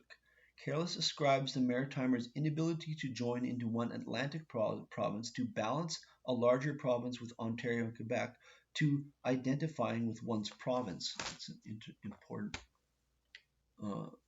point. Brown hosts in Toronto the other Fathers of Confederation, November 1864. At lunch at the music hall, he gives speech summarizing Confederation, in which he emphasizes defense in the face of the giant Union army across the border nearing victory. Brown sails to Britain November 27, 1864, parades daughter Maggie to Edinburgh relatives, then conducts official business in London representing the Confederation scheme to the Colonial Secretary. So Brown is in government now. He's in the famous coalition government of Macdonald and Brown. They formed a coalition government to get Confederation done. Can we imagine the current Liberal leader, Justin Trudeau, and the current Conservative leader, Pierre Poilievre, sitting in the same government to get something done, sitting in the same cabinet? This is fascinating conjecture. I can't really see that, but I'm not making any comments on those two leaders, but it stretches the mind. So Brown meets Gladstone, whom Brown characterizes to Anne in letter 6 December 1864 as, quote, the ablest man in England. So Gladstone was his fellow Liberal, capital L Liberal.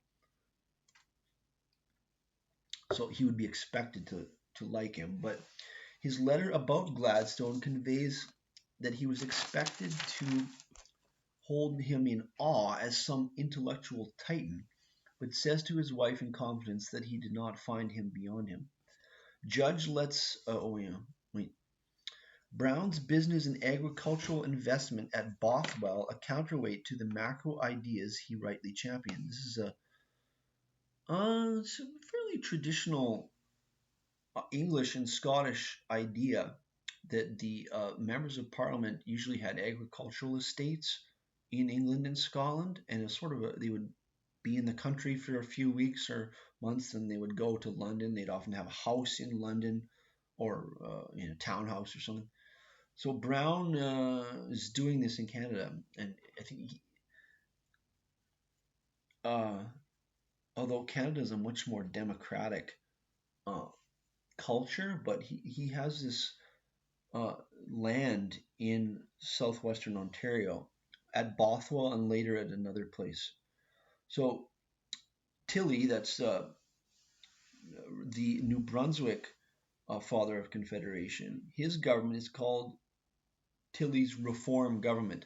So we're used to uh, calling it a liberal government, a conservative government. It's called a reform government.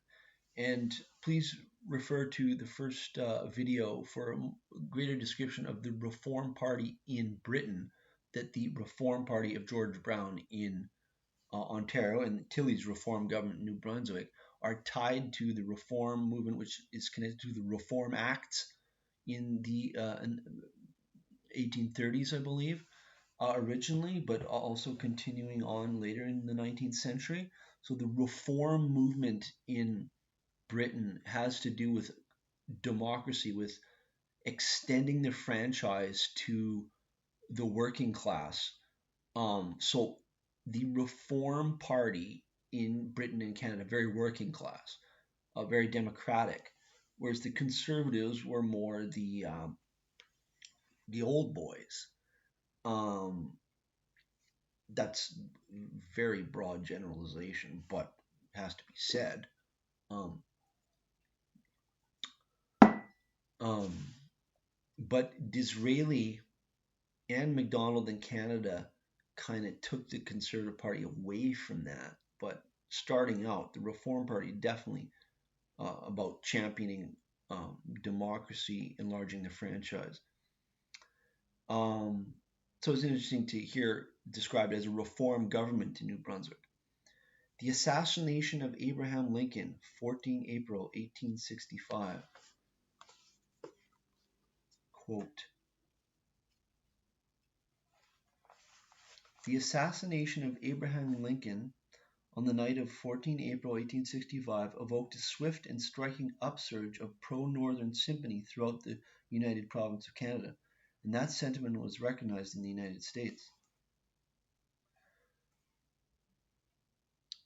Brown, Macdonald, and colleagues traveled to London. Brown and Macdonald stay in the same suite at the Westminster Palace Hotel, 2 small bedrooms and 1 sitting room. This is an interesting image. The 2 arch enemies who had been at each other's throats for power for many years, staying in the same suite in London. How about that for open-mindedness?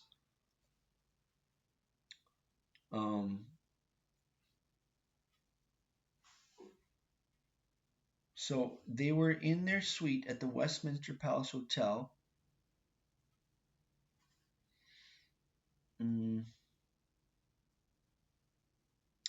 No one could complain of the social reception given the Canadian delegates in London. They were out to dinner nearly every night, and usually to late parties afterwards. The Prince of Wales was particularly attentive. At supper in Buckingham Palace for 2,000, he gave them entree into the cosy inner circle of 100. He invited them to private dinner parties, then kept them upstairs for all hours, smoking cigars with them as he chatted at ease in a superb Turkish dressing gown.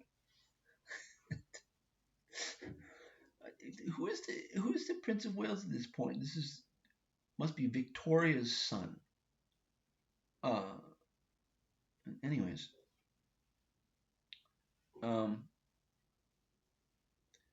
there were internal dissensions in the government, this is in Britain, between the stand-pat Whigs and the reforming, retrenching Liberals, who looked particularly to Gladstone. So this is making allusion to the divisions within the British Liberal Party. And the subject of my book, I have a chapter on party in the 19th century in Britain, and the Whigs are more the classical. The Whigs are the classical liberals, and Brown is a classical liberal. Increasingly in the 19th century, we get proto-socialistic ideas, and which in Britain would have been called the radicals. And there's a split in the Liberal Party in Britain, but I will let people read that chapter in my book. if they're interested on the trajectory of the British Liberal Party, because the British Liberal Party doesn't exist anymore. How did that happen? Again, liberalism in the 19th century stood for small, limited government, freedom of exchange in the economic realm without the constraint and warping or stunting effects of government. Okay, an elephant in the room here is that in the 21st century and in the 20th century, it's conservatives that stand for small government. How did that happen? That's a classical liberal idea. Whereas in the past, the conservatives would have spent like drunken sailors if it advanced king and country. That's a real conservative. It is primarily just loyalty to family, ancestors. Um, and so the current conservatives acting like that are actually acting like liberals. And current liberals don't act like liberals at all. So it has to be said that conversely, current liberals have not adopted traditional conservatism, whereas current conservatives have adopted classical economic liberalism. Current liberals have not adopted any traditional conservative ideas. An Atlantic world, London, Quebec City, New York.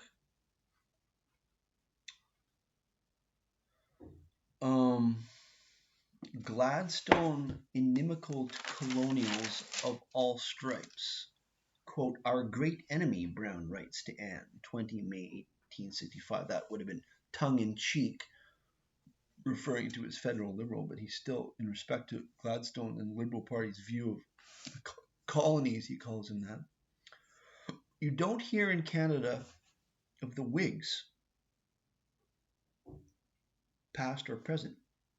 The Whig Party in the US, prominent, Abraham Lincoln a Whig. But Canada, Brown and Co., all we ever hear about are the Reform or Liberal Party. Why? I think for that I'm going to refer people to my book once again on the chapter on Britain during the 19th century. But just interesting to note that Abraham Lincoln was elected as a Whig. We have to remember the United States undoubtedly launched out on its own and has took things to a scale 10 times the scale of Canada. But politically, Abraham Lincoln, having been elected as a Whig originally, we have to remember the political descent of the United States from England. This is of extreme importance because it has to do with the that we share the same civilization. And this is very important. There's no doubt the Americans are their own thing. Nobody would ever question that. But that's not to say that politically they descend from England. And there's a whole field of study in that area. George Brown personifies the self-made working-class businessman and Democrat of Ontario, not an aristocrat, an egalitarian Democrat.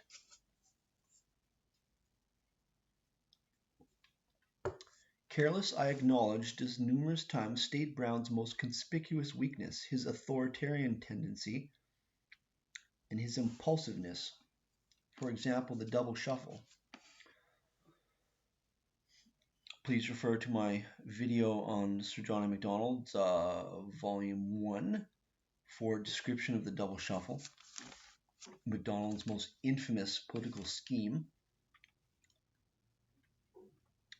Yet is there anything else he is not covering? This is Careless. Covering up as if I am judging Brown or saying there is need to do that. Rather, anything he in his overall positive account of Brown does not mention. So once again, I'm commenting on Careless as historian here. First and foremost, literally, I believe, not a single mention of indigenous peoples, even in passages dealing with westward expansion. So I'm critiquing Careless for this. For Ontario, this can be attributed to possibly attributed to Brown's urban life and outlook. But zero excuse when Brown, the Globe, in Careless's relation of their discourses, act like they aren't even there. This could be more careless than Brown. Okay, we have to keep this in mind. Careless is publishing this in 1963, but he wrote it in the late 50s. Yeah, he wrote it in the late 50s, 1950s. So is that Careless's Toronto or Brown's Toronto or both? Completely ignore the Indigenous peoples.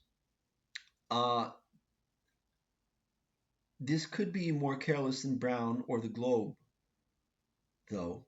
Conspicuously less mention of Indigenous peoples even than in Creighton's biography of John A. Macdonald, and there was only mentioned in relation to Prairie First Nations. In Ontario, this can perhaps be attributed to the very small percentage of the population that was at this time less than 1% Indigenous. It's just, if that was like a Jeopardy question, how many people would guess that the Indigenous population at the time of George Brown and John A. Macdonald, at least in their primes, was less than 1%? I don't think very many would get that Jeopardy question right. That's a fact. I have it from historian Don Smith in his book.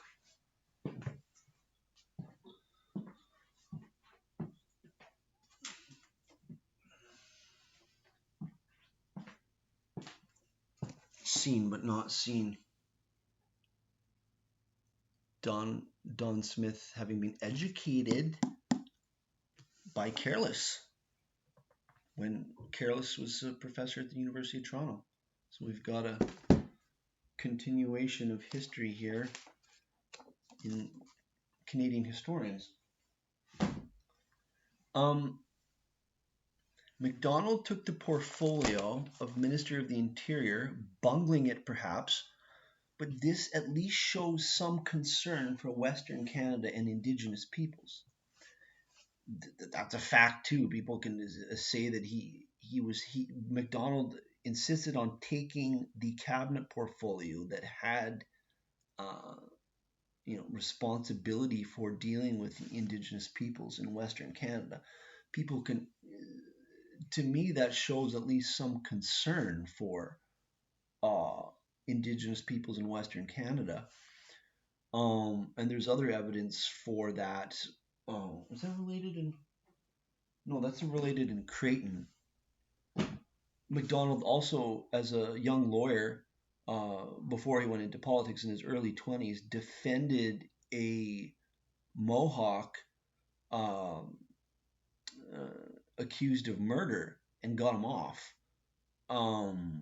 I believe with a manslaughter charge, or it would have been execution if he had been convicted. But Macdonald got him off ingeniously with his defense. But that was in his early 20s. So to ascribe what I don't see in Macdonald, Macdonald at least showed some.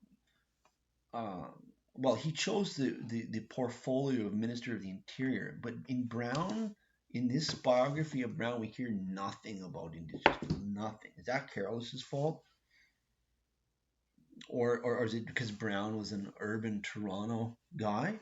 I don't know. It's still not excusable by any stretch. Inexcusable. One observation that may explain but in no way excuse this is the Liberal Party remains the cause of individual liberty against the state, and at the point of Confederation does not exhibit the 21st century behavior of, quote, liberals, I don't think they are liberals anymore, championing, that is patronizing, ostensibly helpless peoples. Did the 19th century liberal view of Indigenous peoples consider them free individuals who could, like everyone else, fend for themselves? We have to go into the mind of George Brown. Why is he not talking about Indigenous peoples? George Brown's for the government leaving people alone. So maybe he just wanted to leave the indigenous people alone as a liberal. Um, that would be an interesting area trajectory of study.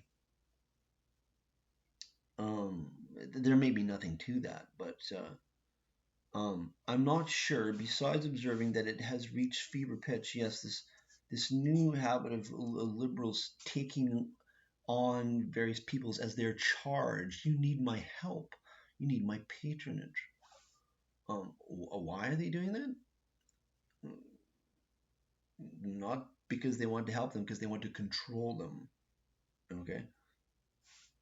Um, and a lot of indigenous people have always been smart enough to realize that's why the politicians are interested in them, to use them for various reasons, more likely to get votes in urban centers, as appearing to care about indigenous people, to get votes among people in urban centers to whom they think this looks good, not because they actually care about indigenous peoples. Justin Trudeau. Um, Brown, very much a journalist, primarily, certainly chronologically, first a journalist. Careless reaffirms that in the preface. This is the second and concluding volume of the life of George Brown, 1818 to 1880, Canadian journalist and Liberal Party leader. That's how he describes him most succinctly. Brown, the greatest Toronto journalist and businessman ever. I mean, he founded the Globe and Mail. Iconic. Iconic primarily as such, championing classical liberalism in the Upper Canada context and interest, the interest of the younger, growing part of Canada in respect to the older, Lower Canada, Montreal financial and political power bloc. Almost a Westerner. It's a very interesting line of study that me as a Westerner, as an Albertan, getting into. Almost a Westerner. For example, Senator Pat Burns of Alberta, who was voted in the early 2000s in a poll as the greatest Albertan ever, cattle baron Pat Burns. He owned the Bar U Ranch and gigantic swaths of other land, and died the richest man in Alberta and gave a pile of his money to the people of Alberta during the Depression. He was an old school Brownite liberal. He grew up in staunch reform liberal um, farming country in Ontario. This is what the Liberals used to be. So, yeah, Senator Pat Burns remained an old school Liberal in the 20th century, 1930s Alberta. But, a very large but there, Alberta, always anti-establishment third party. The Liberal Party came to be seen as establishment Central Canadian. So this is the 1860s. The Liberal Party, while there may have been some people who grew up in liberal reform country in Ontario who settled, in the settlement of the prairies, the Liberal Party never really made the jump, because the Liberal Party was seen in Alberta and in Western Canada generally as Central Canadian elites just as much as the Conservatives, and they vote for an anti-establishment third party. But at this point, Brown's more the champion of the Western Ontario agricultural, the clear grits, the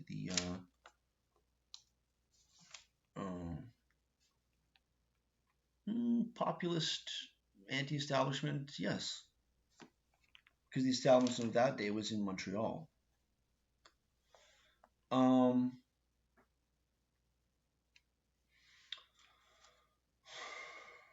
yeah, the Liberal Party today, but good heavens, there's nothing left of this uh, small government, individual liberty in the face of a overbearing state. Nothing liberal left in the Liberal Party, perhaps except the moralizing virtue signaling. That is a trait that the classical liberals of Brown,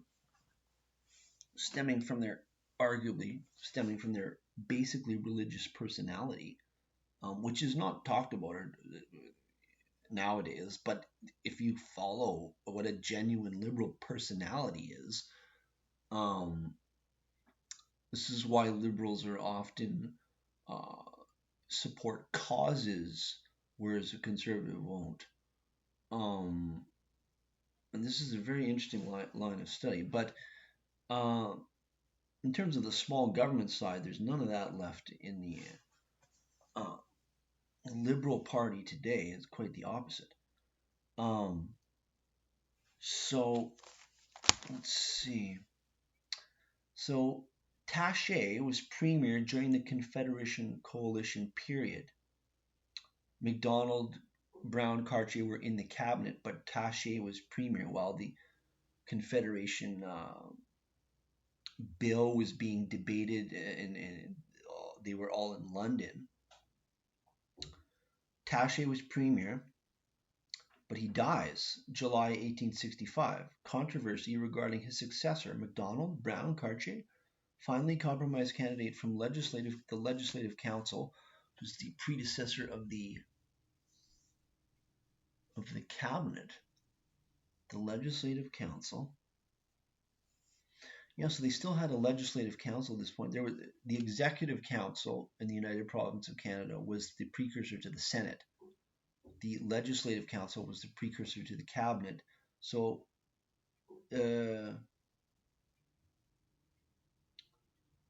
so finally, compromise candidate from Legislative Council becomes premier, Sir Narcisse Belleau. The ties of coalition fraying, but holding out to get Confederation over the finish line. Careless makes insightful comparison between Macdonald and Brown. Macdonald had a will to power, Brown did not, but had a concern for his reputation that Macdonald could not have cared less about. So Brown had a concern for his reputation. That's more just probably a personal attribute. It reminds us that there aren't just personalities that are liberal conservative. Personalities have many nuances that are unique to an individual. There aren't just two classes of people based on personality that I'm asserting are represented in politics, that political parties are at a basic level have something to do with personality. They're natural. This is why we should never try to eradicate our political opponent because it's impossible. There's always going to be different personalities, but there aren't just two kinds of personalities. There are many kinds and many nuances to basic personality types. So, and then it often depends on an individual issue. You know, somebody might think this about this issue, others like this. I'm not for a dichotomy by any stretch, but we have to talk about political parties in some basic groupings, but they are by no means absolute groupings, in my opinion. So the ties of coalition frame.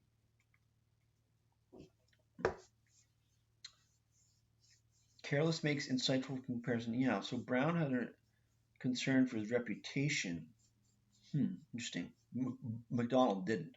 He would get drunk and show up at noon. He couldn't care less about that.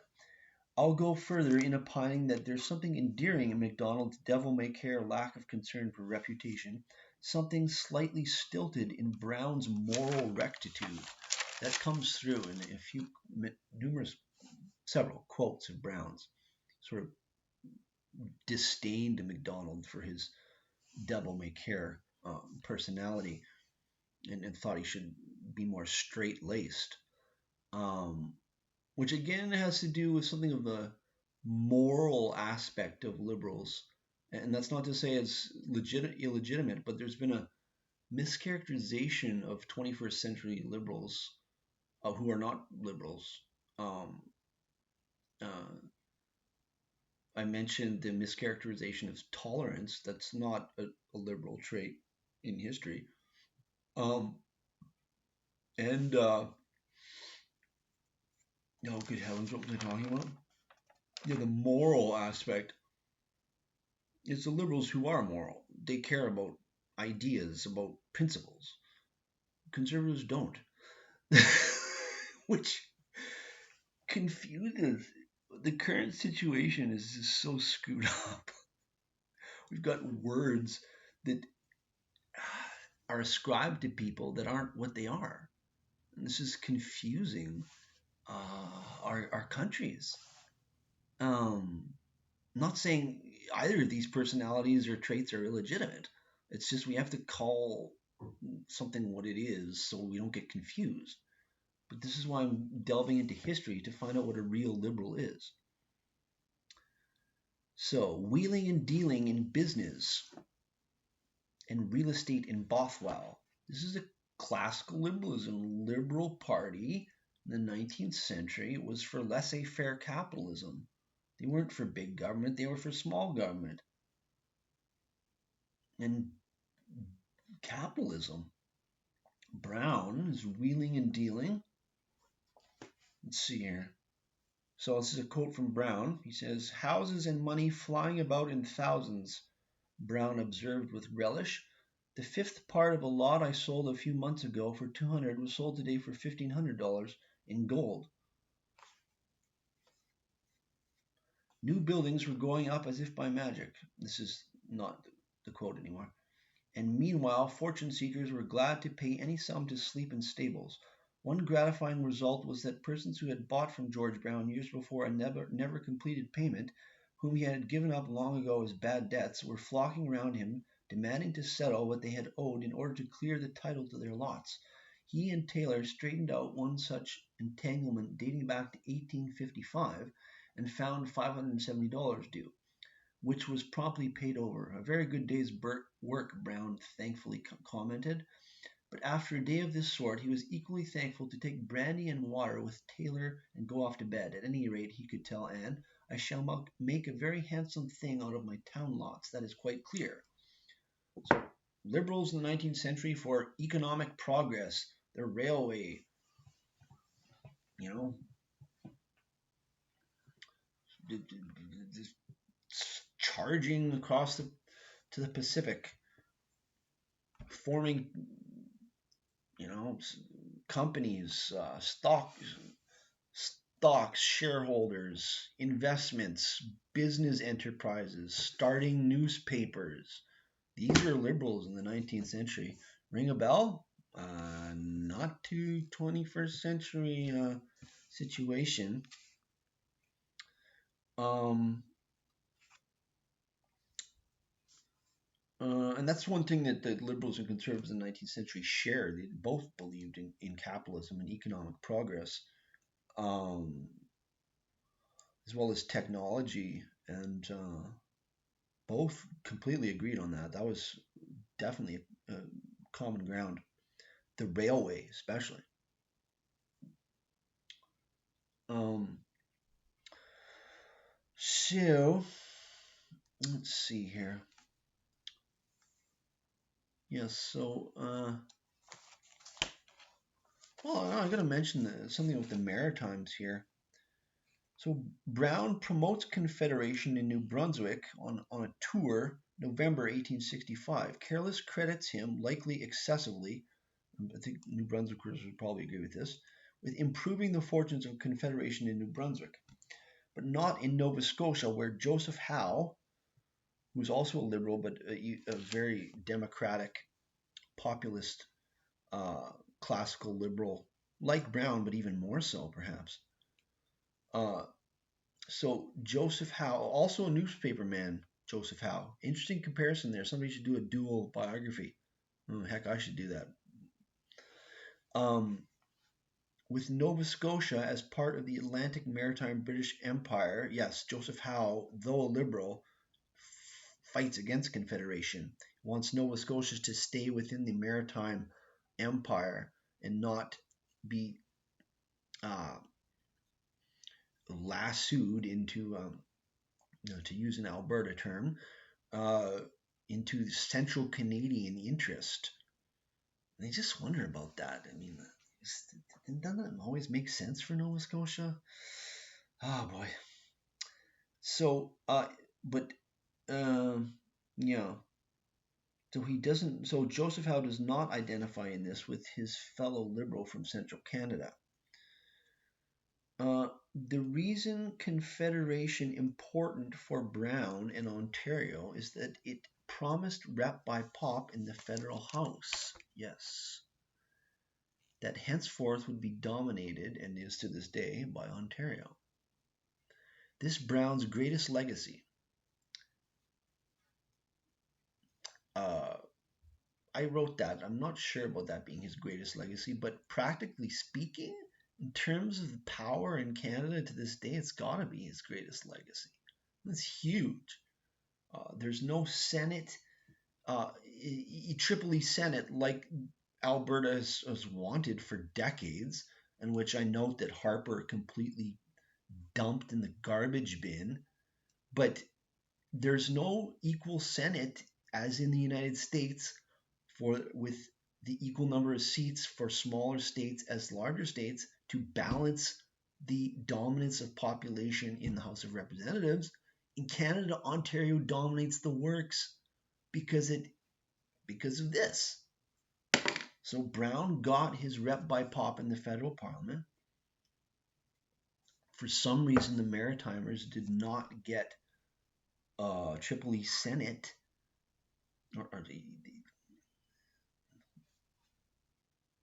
but Ontario was the big winner from Confederation, and arguably, well, certainly is to this day,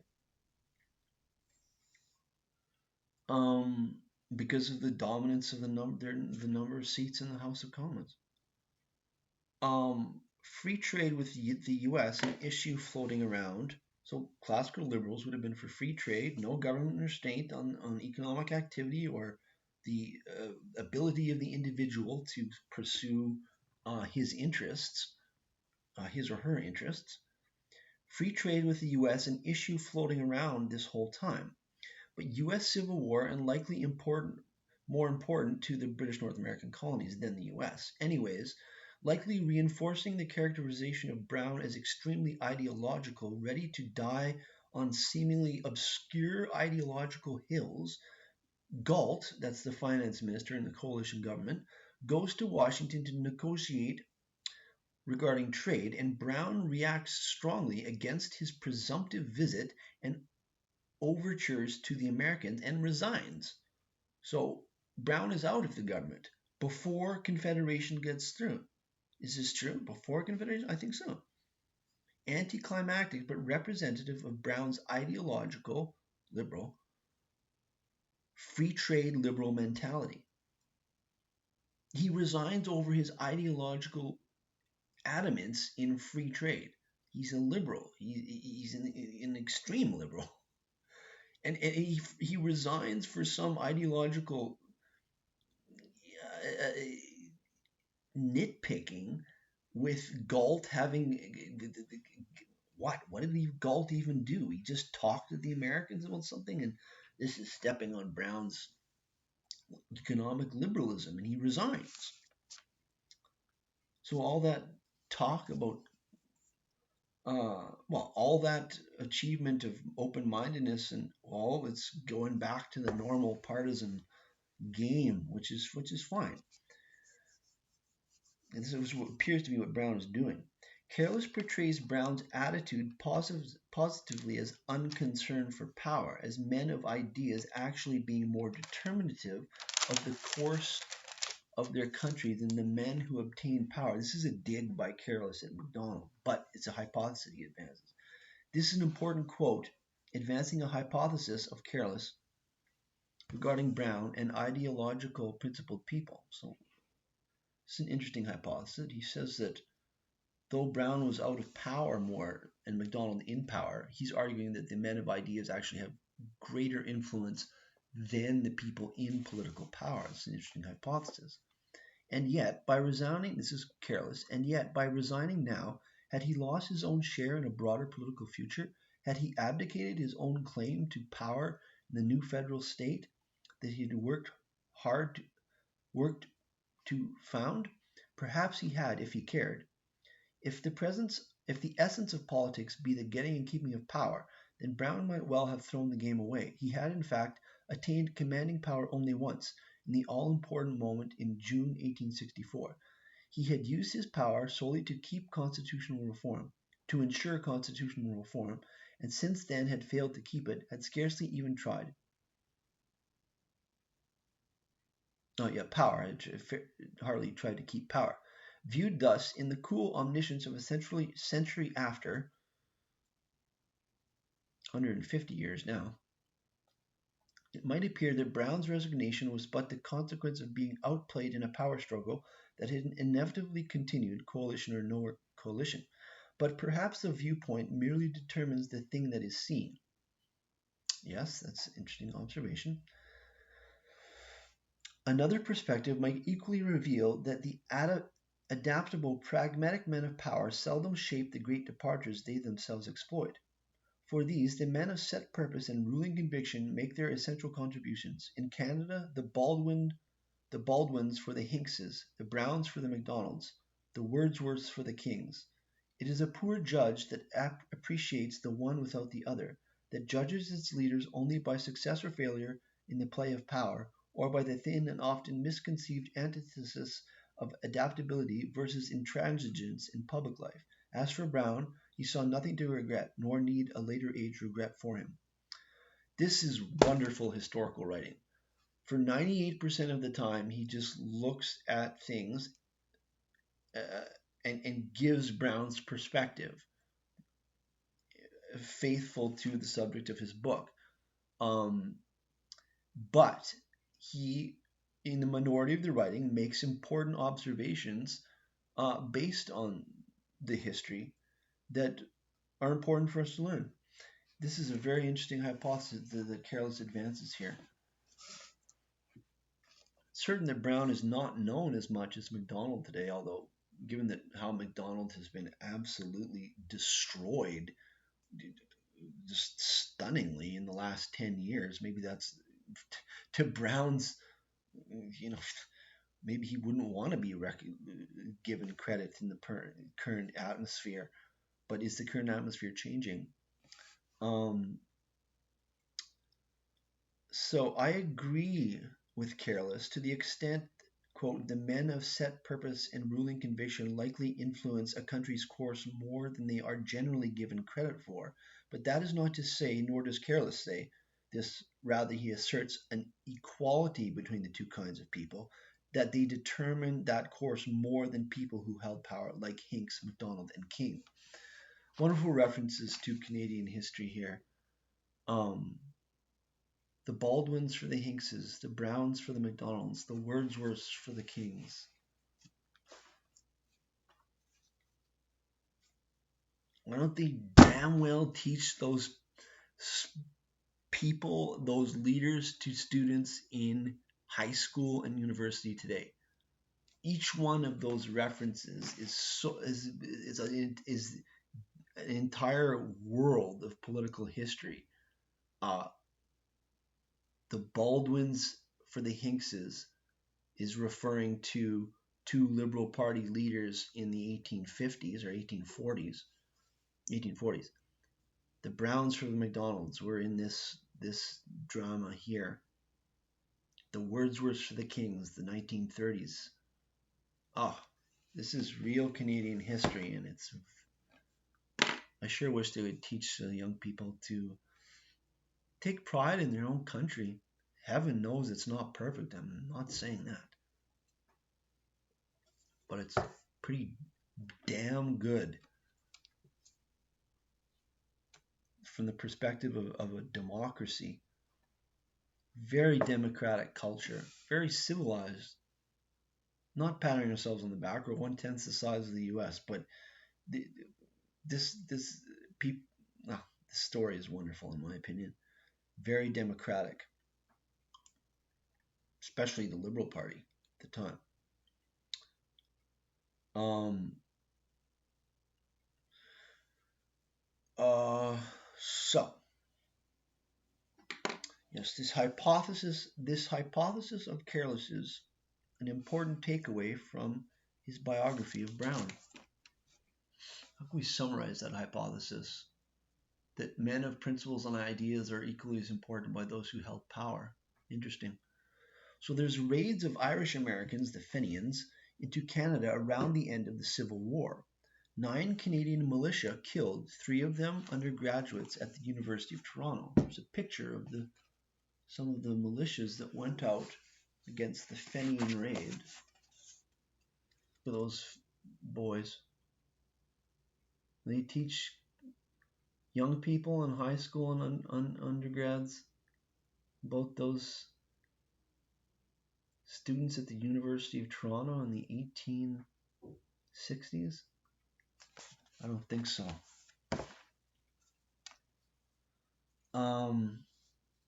So 9 Canadian militia killed, 3 of them undergraduates at the University of Toronto.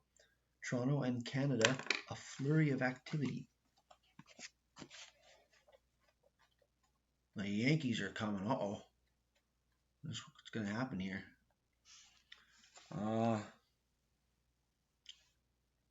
Yes, so Toronto.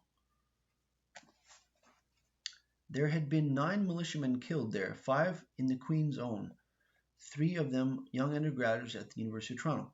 It had only been a skirmish, but a skirmish fought in defense of Canadian soil, and the response that echoed far beyond Toronto could only be called national. The raid of June 1 and June 2, 1866 had been the climax, quote, the most exciting event, the Globe concluded, which we have seen in Canada since the rebellion of 1837.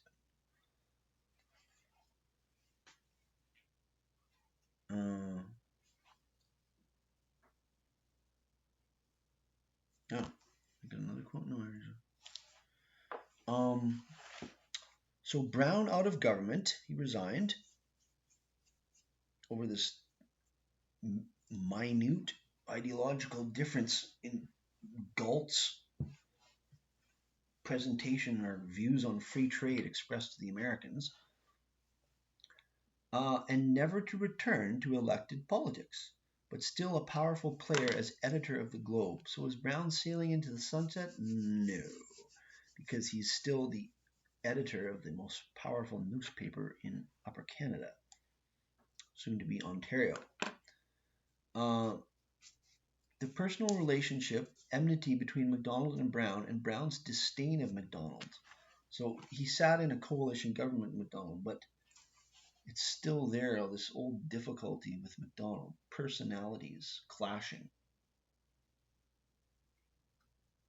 Well, he's probably just insulting Macdonald for being drunk again or something.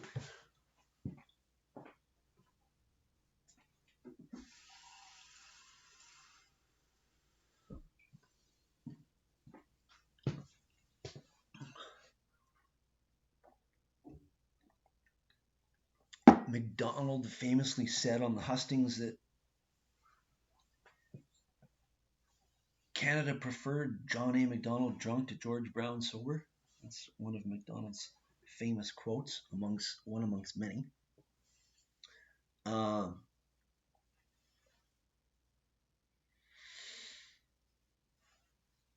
Yeah.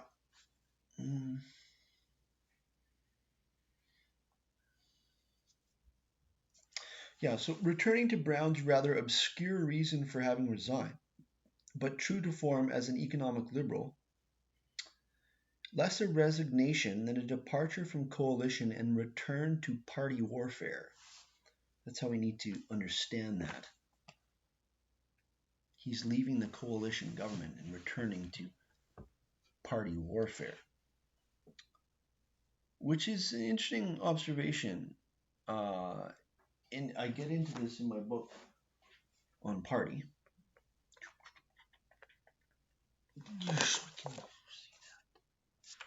I'm not against party politics or the party system because it keeps the other party in check. It keeps intellectual health. We need criticism, we need free speech, we need to always be questioning authority, because this is what keeps things at a high intellectual level and keeps things from descending into one accepted view in society, um, into extremism of that view. So Brown is a proponent of this. He buried the hatchet for a little bit. Now he's not for throwing out the party system. No, no, no. He's returning to war. Let's see here.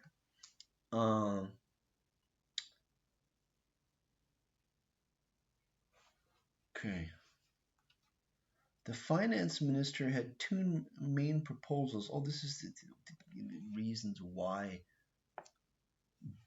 Brown's economic liberalism balked at Galt's overtures to the Americans.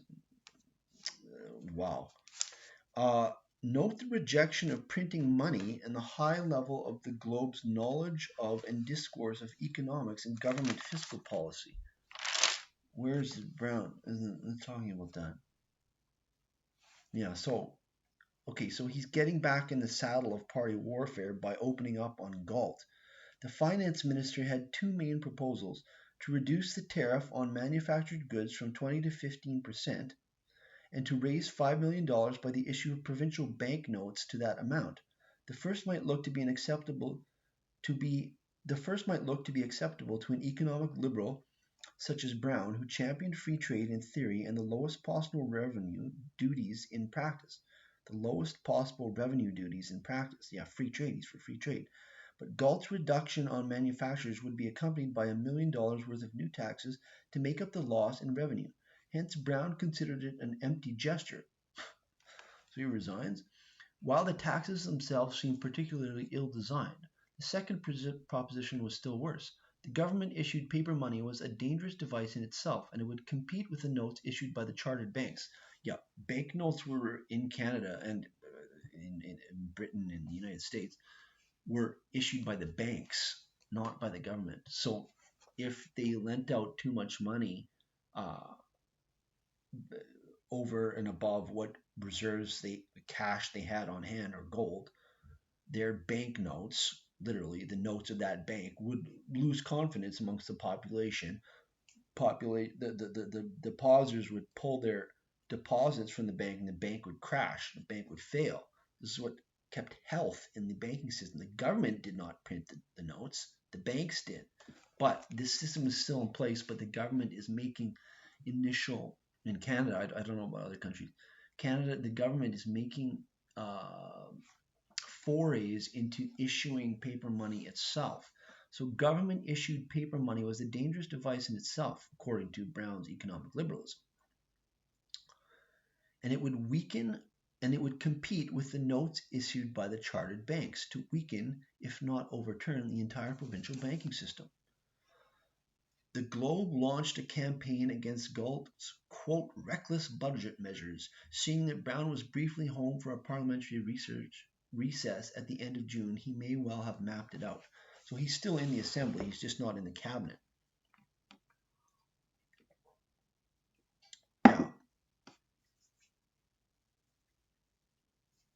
Yes, note the rejection of printing money and the high level of the Globe's knowledge of and discourse of economics and government fiscal policy. Party warfare back in the saddle. Brown back in his journalistic element. Quote 234.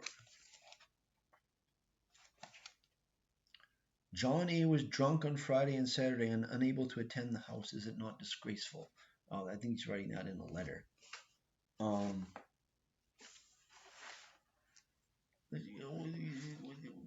That shows Brown's sort of moral disdain of Macdonald. Failure of the Bank of Upper Canada. So we have a bank failing here. Upper Canada's chief bank. September 1866. No government bailout. This is capitalism, not whatever the heck we have now. Globe runs regular column, quote, organization of the Reform Party, unquote. The party brass correspond.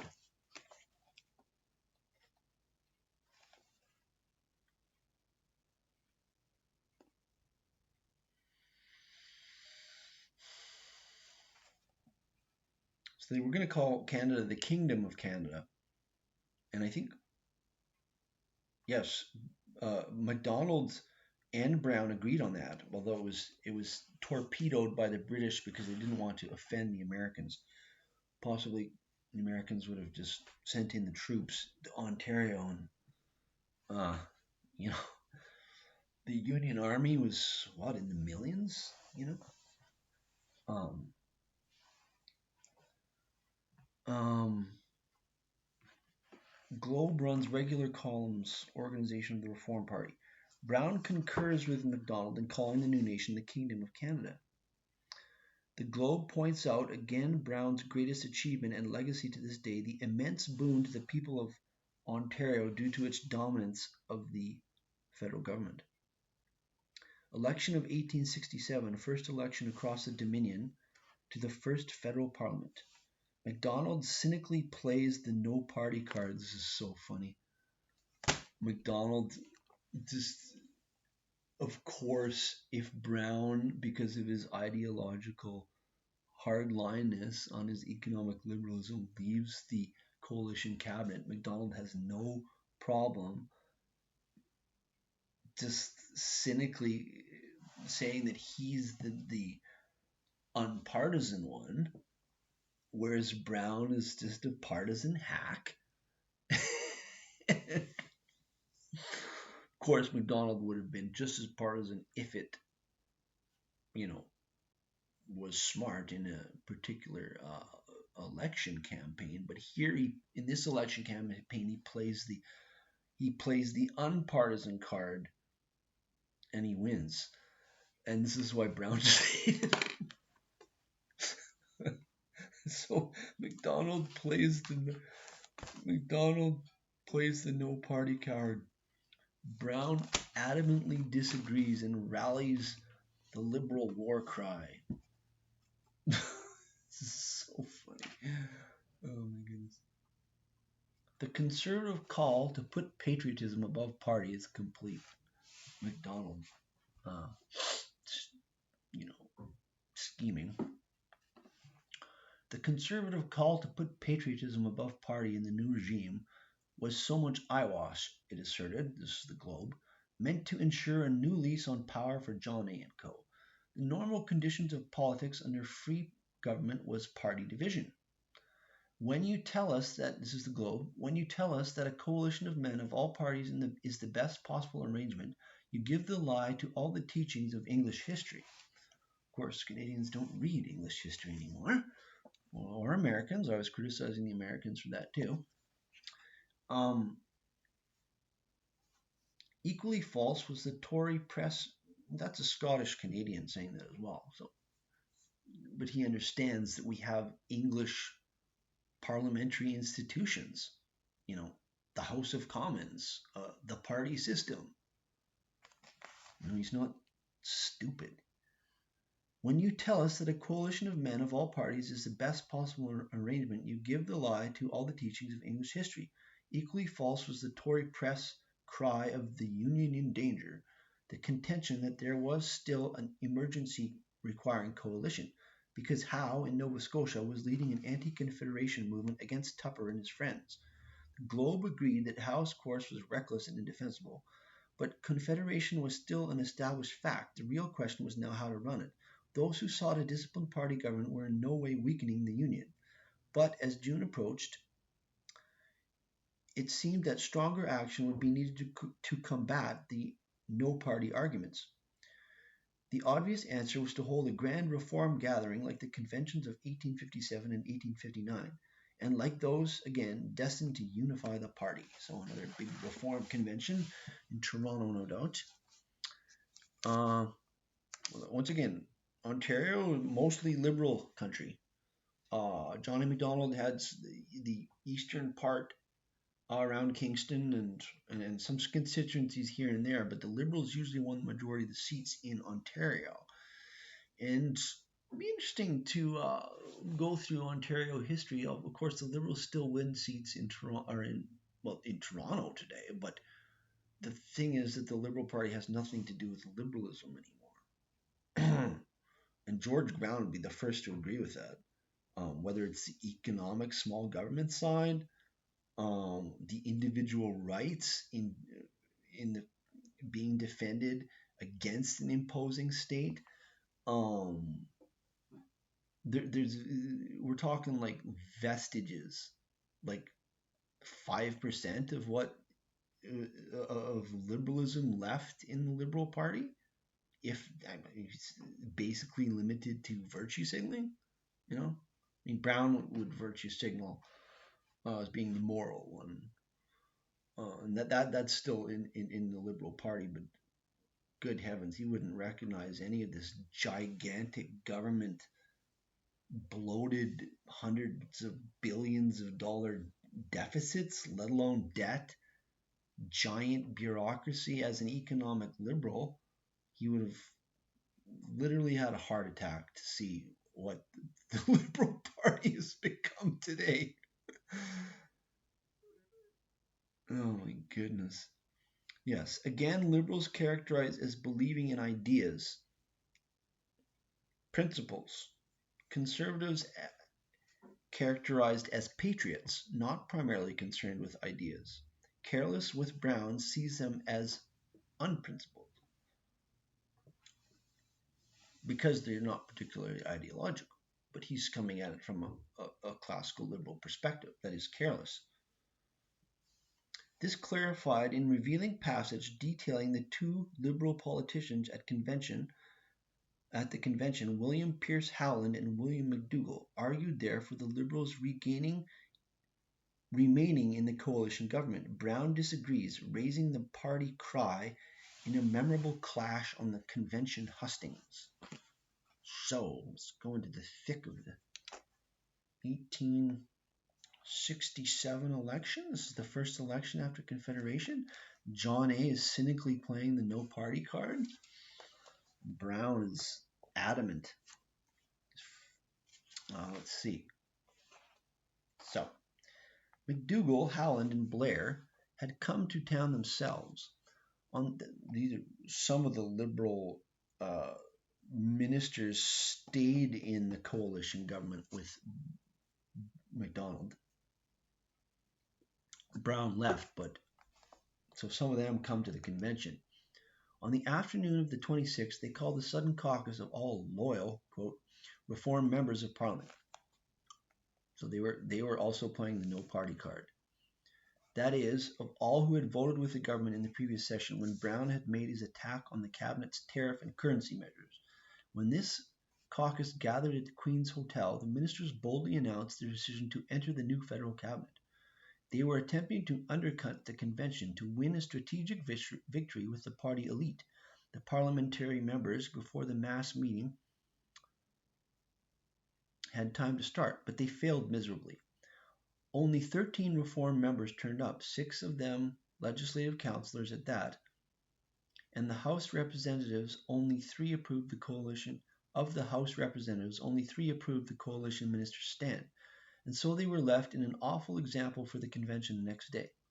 Caught in an act with jam on their fingers, the marks of a coup that had not succeeded. Yes, so the mass of the Reform supporters did not want coalition with Macdonald, but a few of these cabinet Liberal members of the cabinet were still sticking to this, but find themselves at the convention where the mass of these supporters are gathered. So this is going to be interesting. The following morning, Thursday, June 27, the delegates presented their credentials in a cheerful bustle at the music hall. They were epitome of grit liberalism. Quote, the cream of Upper Canada, so Brown enthusiastically said afterwards. Quote, wardens, reeves, JPs, that's justices of the peace, coroners, okay, merchants, manufacturers, the pick of the local politicians, businessmen, and professionals. Of course, there were also farmers among these leaders of what was essentially still an agricultural community. But by and large, these were men of substance centered in the prosperous towns, if not in its Toronto metropolis. So this is saying the Reform Convention is still dominated by small towns, small city Ontario. For the day of the farmer, as more than voter, was past in Liberal Ontario at Confederation, poised as it was on the threshold of the industrial age. The convention got organized in the afternoon with only brief speeches, as William Patrick, longtime Reform member for Prescott, was named chairman, and J.D. Edgar and Samuel Sproul of the Toronto Central Executive, its secretaries. This might, this is democracy, okay? This is democracy. The necessary committees were established, the important one on resolutions, having George Brown as chairman, as might be expected, buttressed by Alexander Mackenzie. Brown explained that the Central Executive already had a draft program of resolutions ready for the committee's consideration. There would be no lack of guidance, it appeared. Then the meeting adjourned for the committees to do their part, to take up its real work that evening. At that time, McDougall and Howland would be specially invited to appear as well. These are the traitors who are sticking with Macdonald. The day was rising to a climax of blistering heat. It was safe to predict thunderstorms by night. When the convention reopened in a sweltering music hall just after 7, the resolutions were ready for debate. In general, they were fairly innocuous statements of principle calculated to produce party harmony. Edward Blake led off with the first one, expressing satisfaction at the achievement of representation by population and, quote, local control of local affairs. Brown moved the second, which accepted the new federal constitution, quote, with joy, despite its defects. And there were others seeking the reunion of Protestants and Catholics in Upper and Lower Canada in reform, calling for reciprocity by treaty and tariff reduction, or free homesteads and the development of mineral resources. But the most significant resolution was the one that condemned coalitions for inevitably lowering public morals and promoting lavish expenditure and corruption. See, the Liberals care about principle. They're the principled ones. They're the religious personality in politics. The Conservatives aren't, in truth.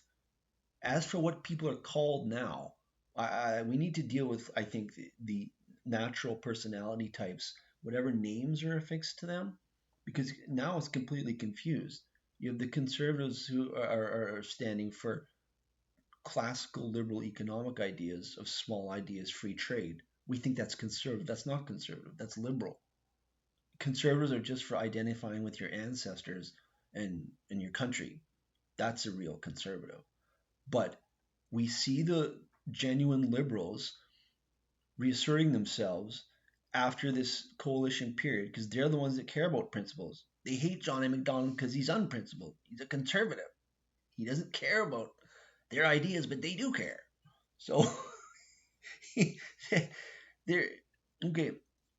So but the most significant resolution was the one that condemned coalitions for inevitably lowering public morals and promoting lavish expenditure and corruption. That is a classical liberal statement right there. I'm going to read it again. We have to remember what a real liberal is. But the most significant resolution at this Liberal Party convention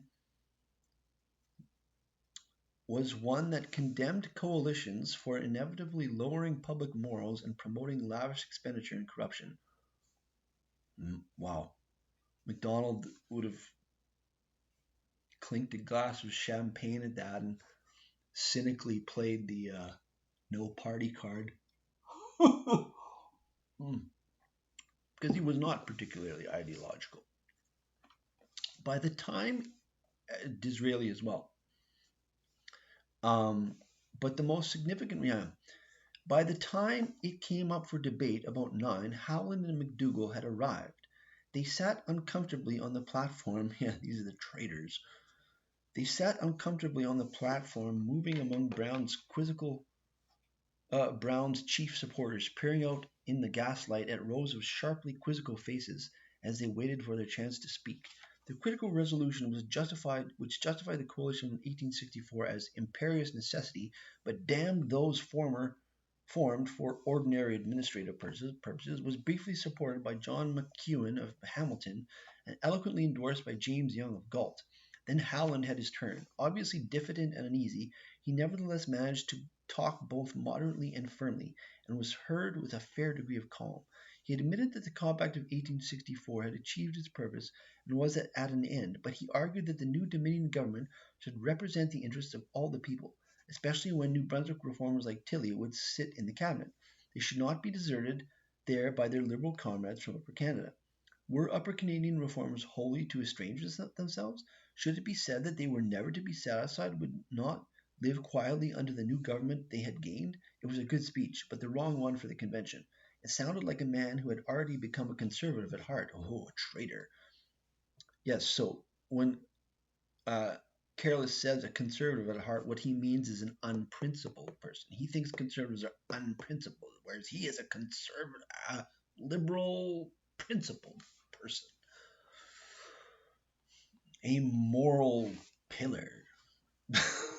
Whereas Johnny Macdonald was the opposite of that. Johnny Macdonald once threw up on the hustings because he'd been drinking, and he came off, pulled it off by saying, basically, my opponent's speech made me sick. Crowd laughed and voted for him again. So next came William McDougall to be greeted with hisses and groans. The chairman called for order, but McDougall, the same cocksure McDougall, was not at all taken aback. Where Howland was defensive, he was defiant. Well-built, graceful, if a bit stout now, strong-featured and with a sweeping moustache, he made an impressive figure as he boldly and ably turned to the attack. He assailed Brown's party leadership, his effort to suppress honest difference of opinion amongst Liberals. He denied that the convention truly represented the party. Its mind was already made up, he bluntly asserted. The real decision on reform policy would be made at the polls. Furthermore, the work of the coalition was by no means finished. There was much more territory to bring into Confederation, and the Dominion government must be secure and strong in order to negotiate effectively. Indeed, claimed McDougall, there was no alternative to coalition, for without it Ontario would face a new eastern domination of Quebec and the Maritimes combined. And what the Maritimes would think about that, especially today. And what did Brown and Co. offer instead? You have nothing but a cry, nothing but the names of men, no measure, no policy is pointed out. Let the new government be formed as a coalition. Party differences would re-emerge in time, but for now the old divisions were meaningless. Quote, Sir, Toryism and reform and all the rest of it are buried in the past. We have a clear slate, a tabula rasa. There is the Constitution, there is the machine, work it. It was powerful, it was cogent, but McDougall sat down to a new outburst of boos and jeers. Of what use was it to tell a reform convention that reform was virtually dead? He only proved to its members that he had sold out completely, that coalition was indeed the negation of party principles, since he denied that any were left at all. But now George Brown stepped forward to answer for the whole meeting. As usual, he began restrainedly, as he carefully took up Howland's and McDougall's arguments, countering them in turn. The two were in some disagreement, he noted, as to whether the Compact of 1864 was or was not finished. Howland would renew it in any case, because the maritime reformers in the coalition should not be abandoned. But he had said not a word about the Lower Canadian Liberals, which were not included. What about abandoning them? McDougall, on the other hand, had raised the boogeyman of Eastern domination. Yet now Upper Canada held the balance of power in the federal parliament. There was no need to surrender meekly to Johnny Macdonald when only a few more Liberal seats from other provinces would assure a majority in Parliament. What policy was there then to offer? To sweep the elections, to send Upper Canada reformers to Ottawa in such numbers and prepared to make such friends as they may. that the coalition must inevitably be replaced by liberal rule. So this is a return to party warfare. Besides, as for the working of the machine, did McDougall really think it could be worked in a way under the coalition except the Tory way, Macdonald's way? The so-called reform ministers would be, yeah, Macdonald was playing no party cards cynically, but of course he would be controlling the coalition government. John A. Macdonald is a very astute man, Brown noted caustically, and knows well how to play one colleague off against another.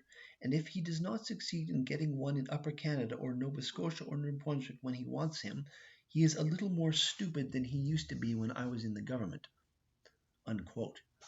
No, a new coalition was not a tabula rasa. It was merely a basis for Macdonald Tory rule.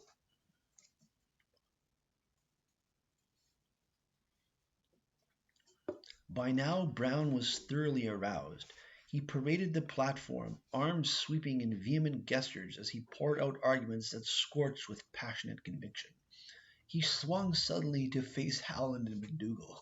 The first tensely white, the second flushed. His powerful body stretched to fullest height. His eyes flashed. He thrust long accusing arms towards them as he cried, "Tell us that we are now to condescend. Tell me that we are to condescend at this day when we stand claiming credit for one of the noblest records public men ever could display before a country, that we are to go down on our knees to Mr. John A. Macdonald." The convention exploded with cheers. Go into the same government with John A. Macdonald? Never, never, howled the audience. Sir, I understand what degradation it was to be compelled to adopt that step by the necessity of the case, by the feeling that the interests of my country were at stake, which alone induced me ever to put foot in that government. And glad I was when I got out of it. It was the happiest day of my life when I got out of that concern. The excitement was tremendous. It flamed from Brown to the audience and back again, and he unleashed their deepest feelings. To go through so much and then throw it away. But tell me that after we have gained the end, when we have bought it with our opponents by giving them 3 years in office, that we should now renew that hateful compact and put John A. Macdonald at the head of the government? If that is to be the position, gentlemen, blot out your resolutions and throw your record in the fire before you let the Reform Party take the contemptible position which this course would reduce it to. Contemptible position. No more words were really needed. When the vote on the resolution was called, the whole chamber rose in a roar to support it. Only 3 hands dared to go up for the negative, 3 out of 600. Coalition was condemned, the ministers were irrefutably beaten, and grit unity behind Brown had been confirmed once more. The hot, sulphurous night session ended after 1 in the morning, and that of the next day was rather an anticlimax, except for a powerful speech by Alexander Mackenzie. Yet before the convention closed in the afternoon of June 28, a resolution not on the program was put through unanimously. It offered grateful thanks for George Brown's past services as party leader, and begged him earnestly to alter his decision not to run again. It struck at precisely the right time, while he was jubilant at the success of the party gathering and still roused by Howland and McDougall's desertion. Brown was visibly shaken. His always quick emotions overcame him for the moment, and then he agreed reluctantly to return to Parliament for a short time, if, after consultation with his friends, that appeared to be necessary. The actions of the 3 ministers were responsible for changing his decision, he emphasized. In other words, they ticked him off so much by their betrayal in supporting Macdonald. His personal desire to stay out was just as strong as ever. Hence the convention ended on another high note. There were loud cheers for the Queen and the new Dominion as the delegates broke up and departed, and Brown was left in both satisfaction and determination. Satisfaction that the party had been renewed in full integrity, determination to win the final round, the first Dominion election. So, that's on the Liberal side. Now, to skip ahead a few years and to give a brief description of a Conservative Party meeting with Sir John A. What was he talking about?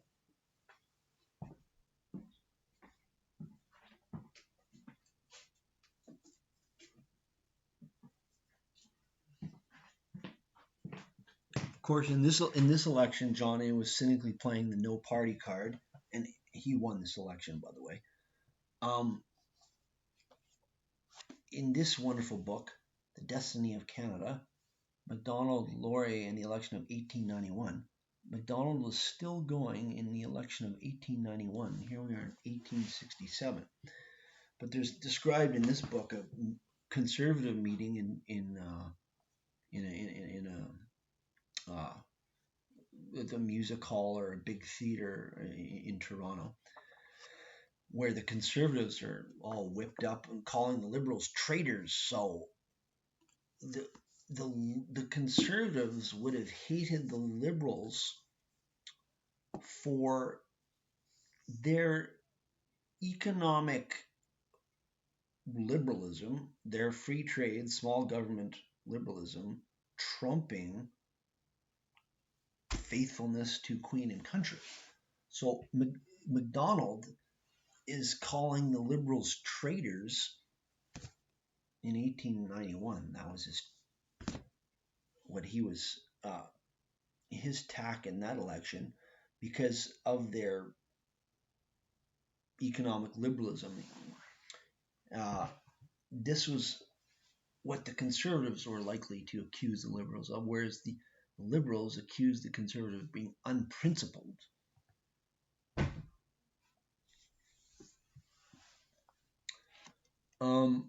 Democratic culture, yes, that Democratic convention where members from all over come and vote on resolutions. There's debates on the convention floor, swaying the delegates one way or the other. That's democracy right there. And disagreement, even within one party. We should have disagreement. We need free speech. We need disagreement, even within parties, let alone between parties. This idea advanced by the bottom-feeding media in Canada and the States, of course, that there's this insinuation that there's only one socially acceptable view, and if you don't subscribe to this, you're a danger to society or something. No, you're not a liberal Democrat anymore. We want other opinions as liberal Democrats. You're not a liberal anymore. You're gosh awful Marxist, pseudo Marxist. Of course, they never read Marx, but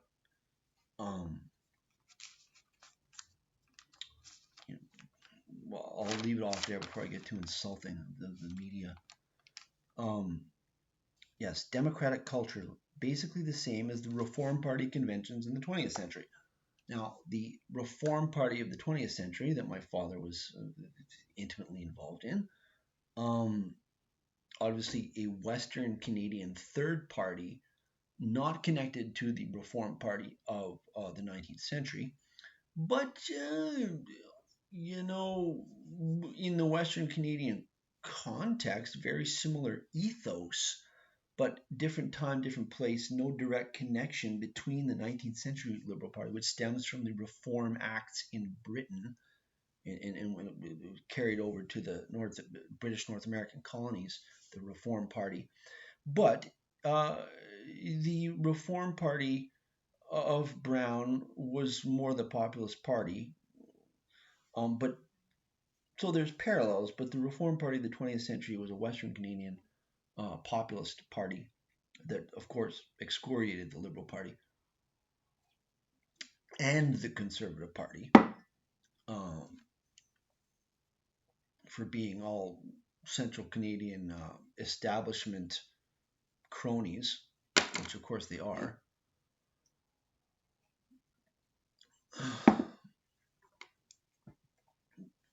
Yeah, the Uniparty, which is, we need other perspectives. We don't want this one accepted view. As far as I'm concerned, I hope there isn't another third party arises in Western Canada or Ontario or Quebec or anywhere else, because we need to shake things up, in my opinion. That's a good thing. Yes, right and left meaningless. I notice I've not used the terms right and left. That's politics for dummies to me. You have to read political history and refer to specific ideas, political ideas, left and right is meaningless. Yeah, right and left meaningless. Liberal and conservative means something as particular historical and, as I convey from Churchill in my book, temperamental and psychological traits. But the elephant in the room is elitism versus democratic populist culture. This is a much better lens with which to approach certainly Canadian and American politics and British politics as well. Other countries, I can't, I don't know. Probably true in other countries too. This, the true divide, certainly not the meaningless left, right, or even liberal conservative lens, should be the left, right one should be thrown in the garbage. Upper Canada during the 19th century and Western Canada during the 20th century, the heartlands of democracy, populism. Where is the heartland, the places and people standing up against the urban elites today? The prairies still, interior BC, I would say more sprinkled in the working class people everywhere. That's what I assert. But hopefully still the prairies as well. I'll add as an Albertan. Not by means of the gosh awful socialists, the Alberta NDP though. Bureaucratic, financial, and political turning a formerly democratic populist country into a master serf hellhole. Yes, that's what's going on in Canada. We've got to hope this democratic culture and the populist democratic culture comes back. Yes, master serf hellhole.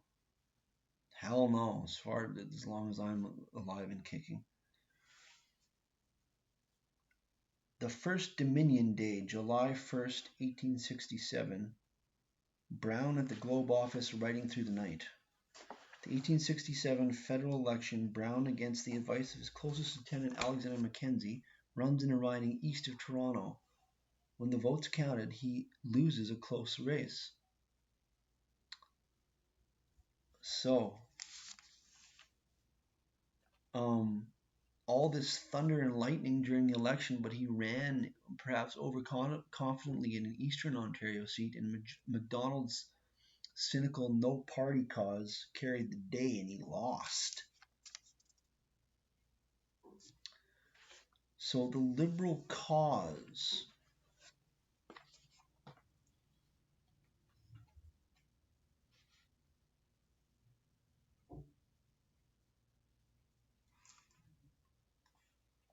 Careless says his retiring from Parliament did not mean his abandoning the capital L Liberal cause. There's no conservative cause because the conservatives are just about loyalty to ancestors, whereas the Liberals are all going off on a crusade. I'm not saying this is bad. It's just that they're different personalities. Yes, the Liberal cause, Careless asserts, capital L, Liberal cause. I think, yes.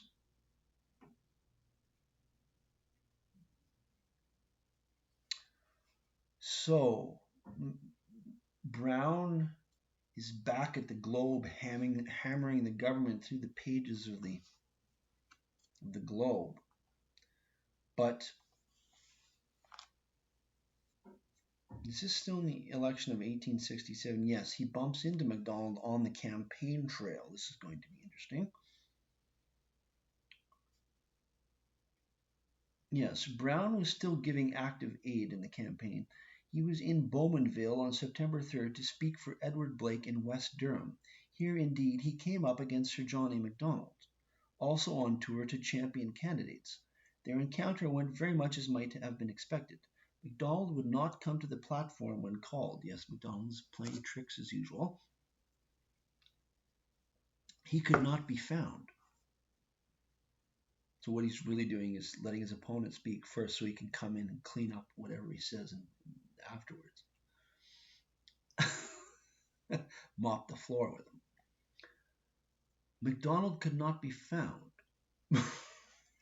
he was cannily making certain that Brown would have to speak first.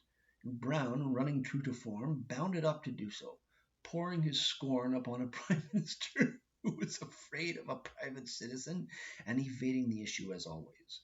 Then Macdonald appeared for the last word, now able to chafe Brown effectively without having to set forth his own policies for criticism.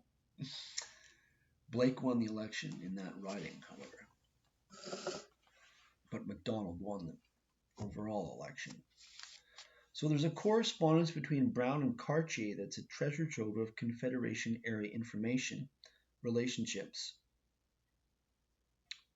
For example, we have a quote from Cartier here saying, "I take it for granted that Alexander Mackenzie represents your ideas in the House." So Brown's influence continued even after Macdonald won the first Dominion election and Alexander Mackenzie, who had been Brown's campaign manager in the early days, is the leader of the Liberal Party in the House. But Cartier says, "I take it for granted Mackenzie represents your ideas in the House." So Brown is very much still influential, primarily through the pages of the Globe, but also in his relationship with the Liberal leaders. The assassination of D'Arcy McGee, 7 April 1867. Yes, there should be way more attention. D'Arcy McGee should be a hero in Canada. He should be on coins. I don't understand why not. That's ridiculous.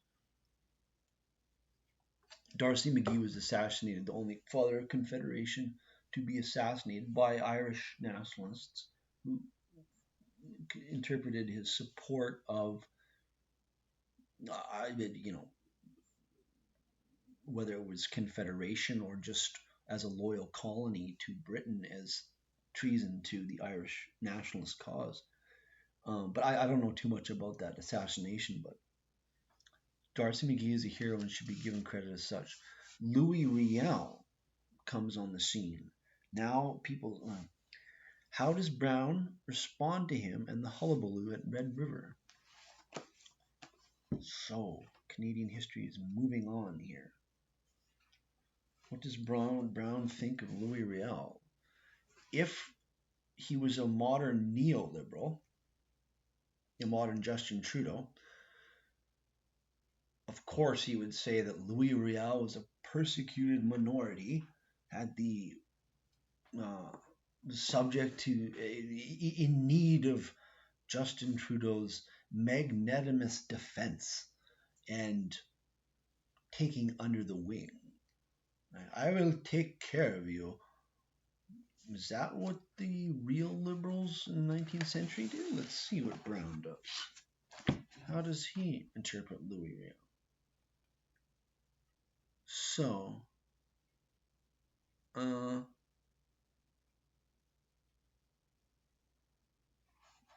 basically he calls Louis Riel a tyrant because classical liberals despise tyrants, autocrats, dictators. This is where the disdain for dictators come from. That's not a conservative trait.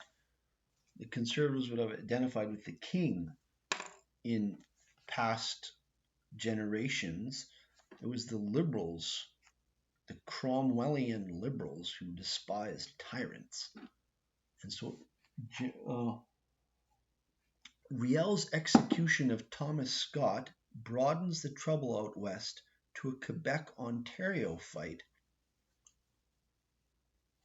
So Riel executed this Canadian, and the Quebec papers take up Riel's side, but the Globe does not bite on this. The Globe voices classical liberal disdain of dictators here. The, quote, self-constituted autocrat of all Winnipeg, unquote. The Globe also resists engaging in racial politics, another vast difference from the current Liberal Party. Doesn't see Red River kerfuffle as a conflict of French and British ethnicities. Most Quebec papers went there. Le Pays, Le Minerve proclaimed Riel was really about the dynamic between Ontario and Quebec. They're trying to make a racial issue out of it. Nouveau Monde said a new racial struggle had begun. The Globe refused to descend into pitting one racial group against another. The final Manitoba Bill of 1870, according to Careless, envisioned a small western preserve of Quebec. Quote, a western Quebec that sends shivers down the spine of, Albertans anyways. Probably people from Saskatchewan too. I mean, a western Quebec? What? But Brown and the Globe were looking at the broader situation and was prepared to concede such a conception as they believed the inevitable broader settlement would be English-speaking. So that's their perspective on the Manitoba Bill of 1870. They were looking at the broader waves of the future. The passing of the First Northwest Rebellion, or the First Northwest Troubles, page 279. So is the response of the Globe what we would call a liberal today? No, but that is what a real liberal is.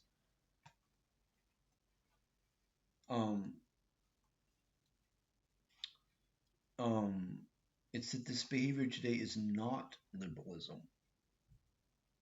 It's socialism. It's Marxism. It's trying to pit one group against the other. So you've been the object of injustice. You've been there. Marx said class injustice. Now these racial Marxists are saying you're the object of racial injustice, so you need the big government to come in and take your side. Of course, they don't really care about these groups they're patronizing. They're using them to increase the power of the central government, the giant socialist central government, pseudo-socialist, whatever. It certainly isn't small government liberalism. And a lot of the Indigenous people always knew that those dastardly politicians were just using them too. These bottom-feeding Marxists. There is nothing which cannot be removed by the exhibition of a friendly and liberal spirit. This is the Globe's attitude. Okay, on 13 November 1869, Brown first learned that Canada might yet face trouble before she took possession of the Northwest. A row at Red River, announced the Globe. Some of the French or Métis elements in the population had apparently blocked McDougall's entry into the Senate. So that same McDougall from the Liberal Convention? I think so. He was sent out by the Macdonald government into the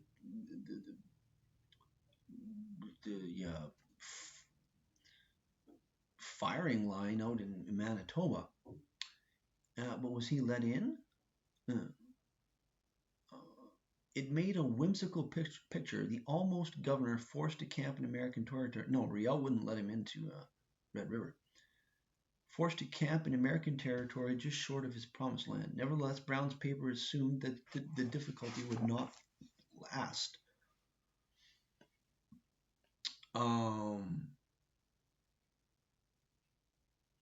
Because Red River had just misconceived Canada's intentions.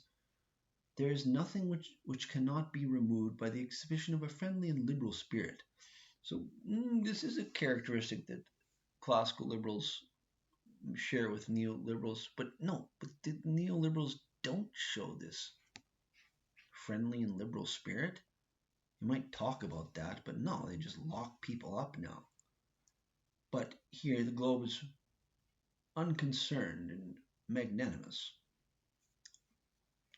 As the days went on and the impasse continued, however, Brown had to recognize that the trouble would not be settled easily. In fact, it was mounting. The Métis had occupied Fort Garry unopposed.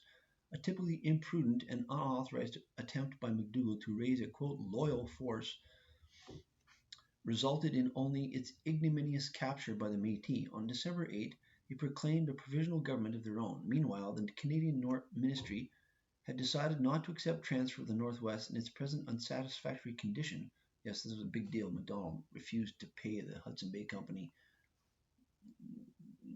because of the trouble still going on there, and literally stopped payment on the compensation to the Hudson Bay Company.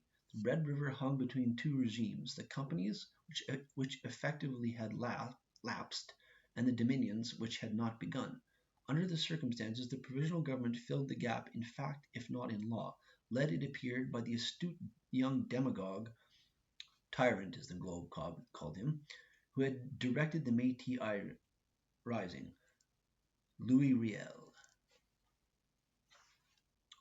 Of course, the Globe called him that facetiously. They didn't thought it was a storm in a teacup. Yes, the simple. In fact, it seemed that liberty and property at Red River now hung on, quote, the simple fiat of the great potentate of the North, Monsieur le Président Riel, self-constituted autocrat of all Winnipeg. That is a classical liberal nugget right there.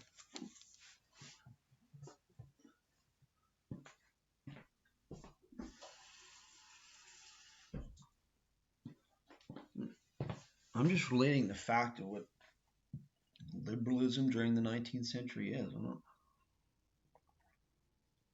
not saying, oh, should they have characterized Riel like that? I don't know, but that's definitely a liberal, classical liberal perspective. Therefore, classical liberalism is for representative democracy, disdain of dictators, of tyrants, of rule by fiat.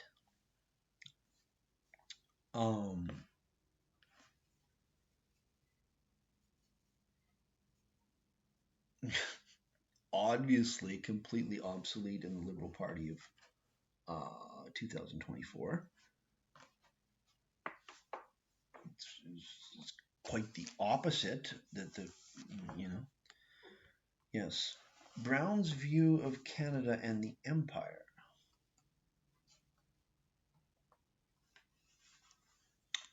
A partnership with Britain, even a subordinate partnership for the present, was all he sought for Canada. Self-government within the Empire, and room for gradual national development.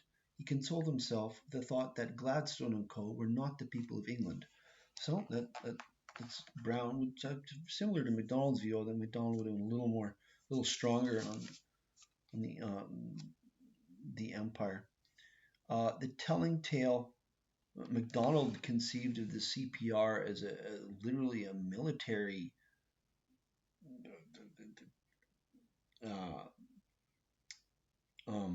connection with the Pacific for the Empire. Macdonald was very and economic, but he conceived of the railway as the British Empire spanning, giving it a pathway to the Pacific.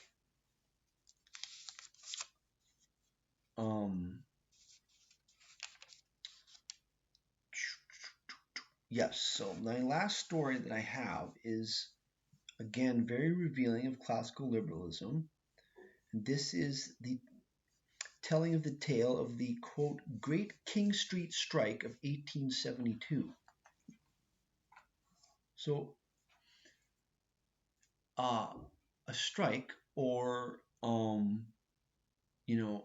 unions, we would expect now the Liberal Party to, of course, take the side of the union versus the capitalists. Is that what George Brown does here? There's a strike, very much close to his heart, because the Globe printers all across Ontario or Toronto strike. What does George Brown do? Does he side with the unions, as these neoliberals would do, or as a genuine liberal, how does he interpret this? How does he handle this situation? So, The 9-hour movement, a widespread campaign amongst British and American trade unionists to cut an hour off the working day. The movement had now come to Canada, where unionism had grown rapidly in recent prosperous years, especially in Ontario, the leader in industrial development. Early in February, the young Toronto Trades Assembly had resolved to begin agitating for the 9-hour system, so the 9-hour movement. A mass meeting of workmen was held to discuss that cause in the Music Hall on February 14th, presiding over by J.S. Williams of the Typographical Union. So these are the typesetters, the newspapers. A month later, another meeting in the Music Hall. There's some quote from, I think in volume 1 I relate, there's like dozens of newspapers in Toronto, like, and the population's like under 100,000. There's like dozens of newspapers. This is democracy. A month later, another meeting in the Music Hall adopted a memorial prepared by the Trades Assembly, which requested local employers to institute the 9-hour day in early June and return an answer to the memorial by May 1st. As Williams of the Printers Union again presided, the audience cheered a rousing call from the head of the National Labor League of the United States, the eloquent Mr. Trevelyan, who told them, quote, to trip up the lawmakers if need be, and that when the United Workers proclaimed, quote, justice shall be done though the heavens fall, then capital yields and labor triumphs. There's no doubt which way the unions here are fighting on, whose side they're fighting on. But how does Brown respond? At the Globe office on King Street, George Brown had watched the growth of the 9-hour campaign with close interest and concern. His paper had not been unfriendly to the movement in its British background and first beginnings in Canada. After the Toronto Trades meeting of February 14th, the Globe had declared that reducing hours was a perfectly legitimate end and that in the present, quote, great prosperity, employers might well concede that they could well afford what they could well afford. It was, however, quote, a question of profit and loss as between the employer and the employed. It is one that may well be discussed on social and moral grounds, but there is no law in morals or philosophy which makes 8 or 9 hours labor right and 10 hours wrong. That was the essence of it to the Globe. It was not wrong for the laborers to ask, or for the businessman to refuse, if he could not afford it. Nothing said that 9 was the mystical golden number and 10 an abomination. For Brown, consistent with his Manchester School economic liberalism, had always held that the price of labor, like any other commodity, had to be determined by the law of supply and demand operating in a completely free market. So, classical liberalism. He's not for unions. Of course, with such a view, he had never taken kindly to unions. The Globe had not denied the workers' right to form associations or even their right to strike. The principles of association that had been applied with such good results to capital could not be called inapplicable to labor, it had said. So classical liberalism would certainly value the freedom of assembly, so it's not going to deny workers that. An adherent of British mid-Victorian liberalism could hardly deny the principle of freedom of association, but, and it was a large but, labor associations could not infringe on another basic liberal principle, freedom of contract. A union must not interfere with a non-union worker's freedom to make his own contract with an employer, nor must a strike, through suasion and intimidation, become a veritable conspiracy in restraint of trade. It's left current Liberal Party in the dust. Okay, this is real liberalism. Freedom, liberty, no government. Nothing can interfere with the freedom of the individual. The freedom of contract, the freedom of assembly, but here it's sticking to the freedom of contract. It's saying that a union cannot intimidate anybody to make them join the union, and in any case, it cannot restrict the basic economic uh, freedom of operation, which they're calling a veritable conspiracy in restraint of trade. Economic liberalism, economic freedom, union bad if it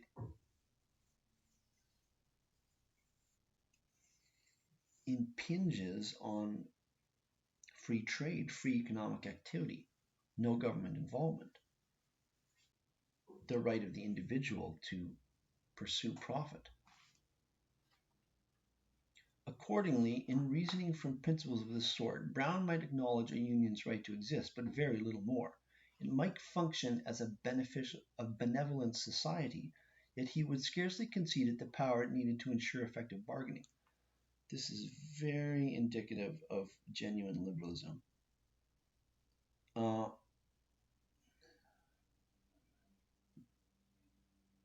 printers had struck at the Globe office for higher wages in 1853 and again the year after. Both times the owner had kept his paper going partly by hiring boys and young women. Brown's harem, said the printers, though he had also made concessions to the union's demands. In 1854 he had even had the strike leaders arrested for a conspiracy and fined a token penny each. You know, the NDP don't ever claim to be liberals. They're just bald socialists. But of course, this shows that they don't have a liberal bone in their body. Brown, the real liberal, is concerned about freedom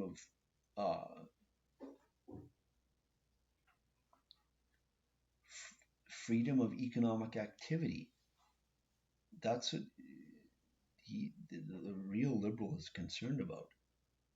Nothing can infringe on the right of the individual to make a living. It's not about that. I'm just relating the views of 19th century liberalism, classical liberalism. So Brown had the union's strike leaders arrested in 1854 for conspiracy in restraint of trade, no doubt, or maybe just general conspiracy, and fined a token penny each. So he wasn't going to throw them in jail because that would infringe on another liberal tenet of despising tyrants. So he just fines them a penny each to establish the Globe's contention that the union was illegally infringing the freedom of contract, an act that might provide a precedent for other occasions. Oh no. In 1859, there was more friction, though less acute, when Brown and two other prominent Toronto publishers lowered their labor rates in the bad times. Then in following years, relations had improved, although the Globe had remained officially a non-union office. There was little question that Brown generally paid good wages and was a fair employer, but he rigorously insisted on running his own concern. In 1866, moreover, the union had decided that there was no quarrel left between them and had opened the Globe office fully to its members. And there matters had largely remained until the movement of 1872 brought the biggest crisis of all in George Brown's relationships with trade unionism. So we see how George Brown, the classical liberal, is siding in this very interesting strike of 1872. So the story reminds us of the 19th century meaning of liberalism, the subject of this video. It means the freedom of the individual from the power of the state or any other powerful organization, even labor unions.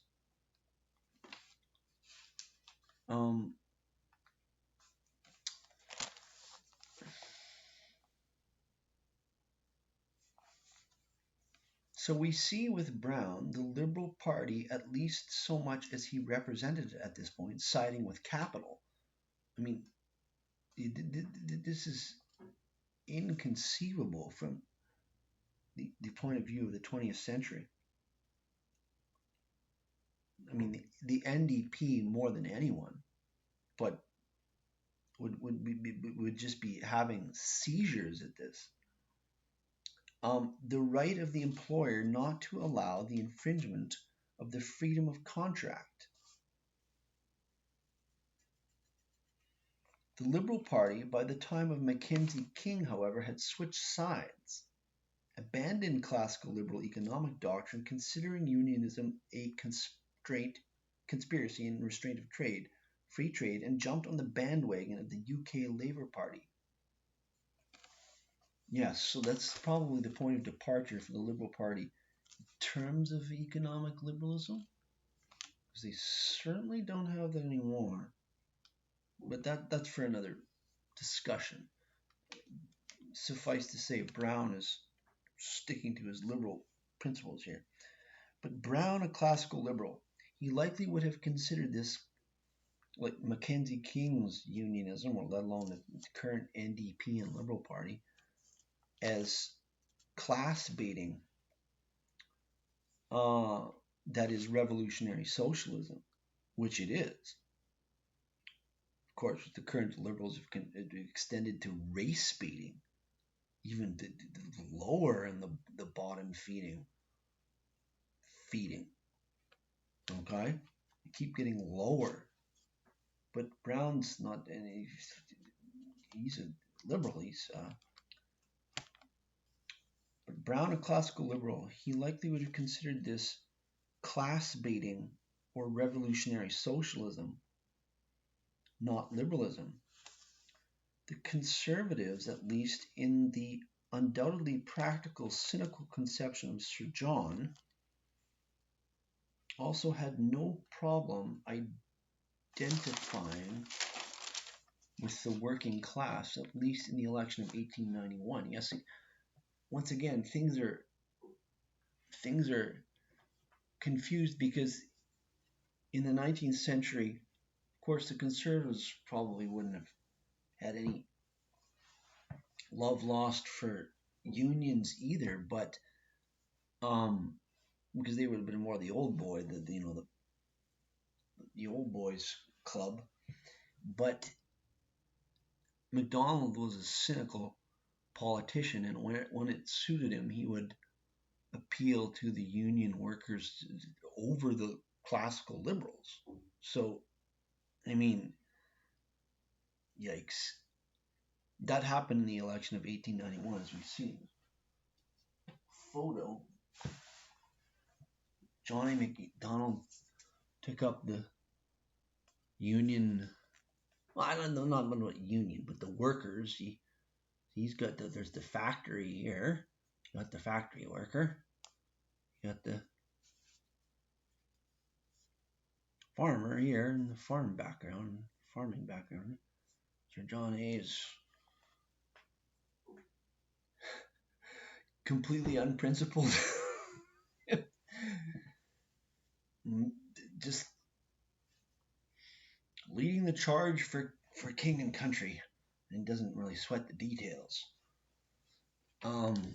Whereas the liberals would have been insisting on freedom of contract and a conspiracy and restraint of trade.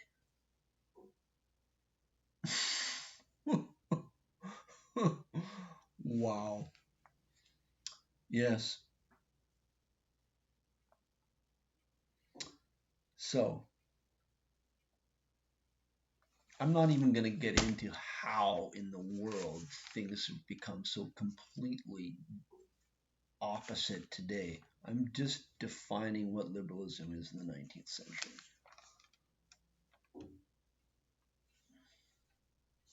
Brown, the chief Toronto grit. Need I mention that the name grit, yes, is an American frontier phrase, is basically like inconceivable applied to, Justin Trudeau. Sunny ways. Even at this late date, federal election 1872, the Globe office, still serving virtually as Grit campaign headquarters, resulted in a slim Conservative majority, but Liberals won 50 seats in Ontario to Conservatives 38, and was the election of the infamous Pacific scandal, where John A. got busted for, and Cartier got busted for what was it again? They please watch my volume 2, I believe, of the Creighton biography video. Yeah, Macdonald and Cartier had accepted campaign donations in exchange for the gigantic railway contract to the Pacific. That was the Pacific scandal. So the Liberals lost that election in 1872, but it was a Pyrrhic victory for the Conservatives because they had committed genuine moral faux pas and were booted halfway through their term, or Macdonald was ousted. Sanctimoniousness, yes, this is one liberal trait that classical liberal trait that is still around in the neoliberal age. Sanctimoniousness, the primary 19th century liberal trait still redolent on 21st century English-speaking neoliberals. We'll call them neoliberals. We'll be generous. We won't call them socialists. No.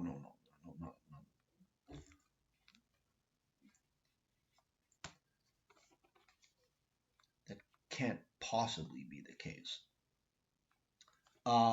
Here the Globe evidences this sanctimoniousness by religious language in respect to the worldly, unprincipled Sir John A. Macdonald.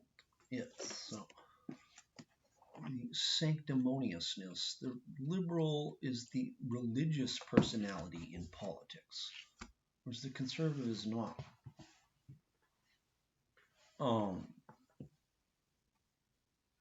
Conservative is more practical, just about loyalty to family, country. So the Globe says, yes. Well, on the 5th, Sir John A. Macdonald recognized the inevitable and resigned. This was the fallout of the Pacific scandal, at least depriving his foes of the ultimate pleasure of pulling him down. Said the Globe in pious exultation, quote, "The hand of the defiler is removed from the Ark of the Covenant," unquote. This is sanctimonious religious language. Brown charged with important free trade negotiations. So the Liberals are in power for the first time after Confederation. Prime Minister Alexander Mackenzie, Brown's old campaign manager, is Prime Minister. And he sends Brown down to Washington to negotiate a free trade agreement. It's ultimately unsuccessful, but it's a great compliment to Brown. Yes, Careless evidences that more extreme people than liberals in the 19th century, known as, quote, radicals. Okay, they were called socialists or proto-socialists in England and Scotland, radicals, and I think that would have been the case in Canada as well. We would call them radicals, anyone in the socialist direction. Of course, they weren't that themselves, and that's one of the main conclusions from this book, as we saw in the strike in 1872. Of course, communists or socialists would have undoubtedly sided with labor, but Brown sides with capital. He's a liberal. See, this is the truth, okay? That these, I won't even get into it again. Yes, the socialistic drift, the subject for another day. Conclusions.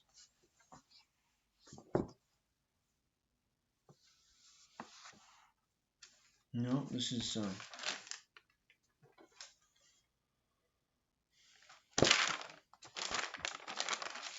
we are nearing the end.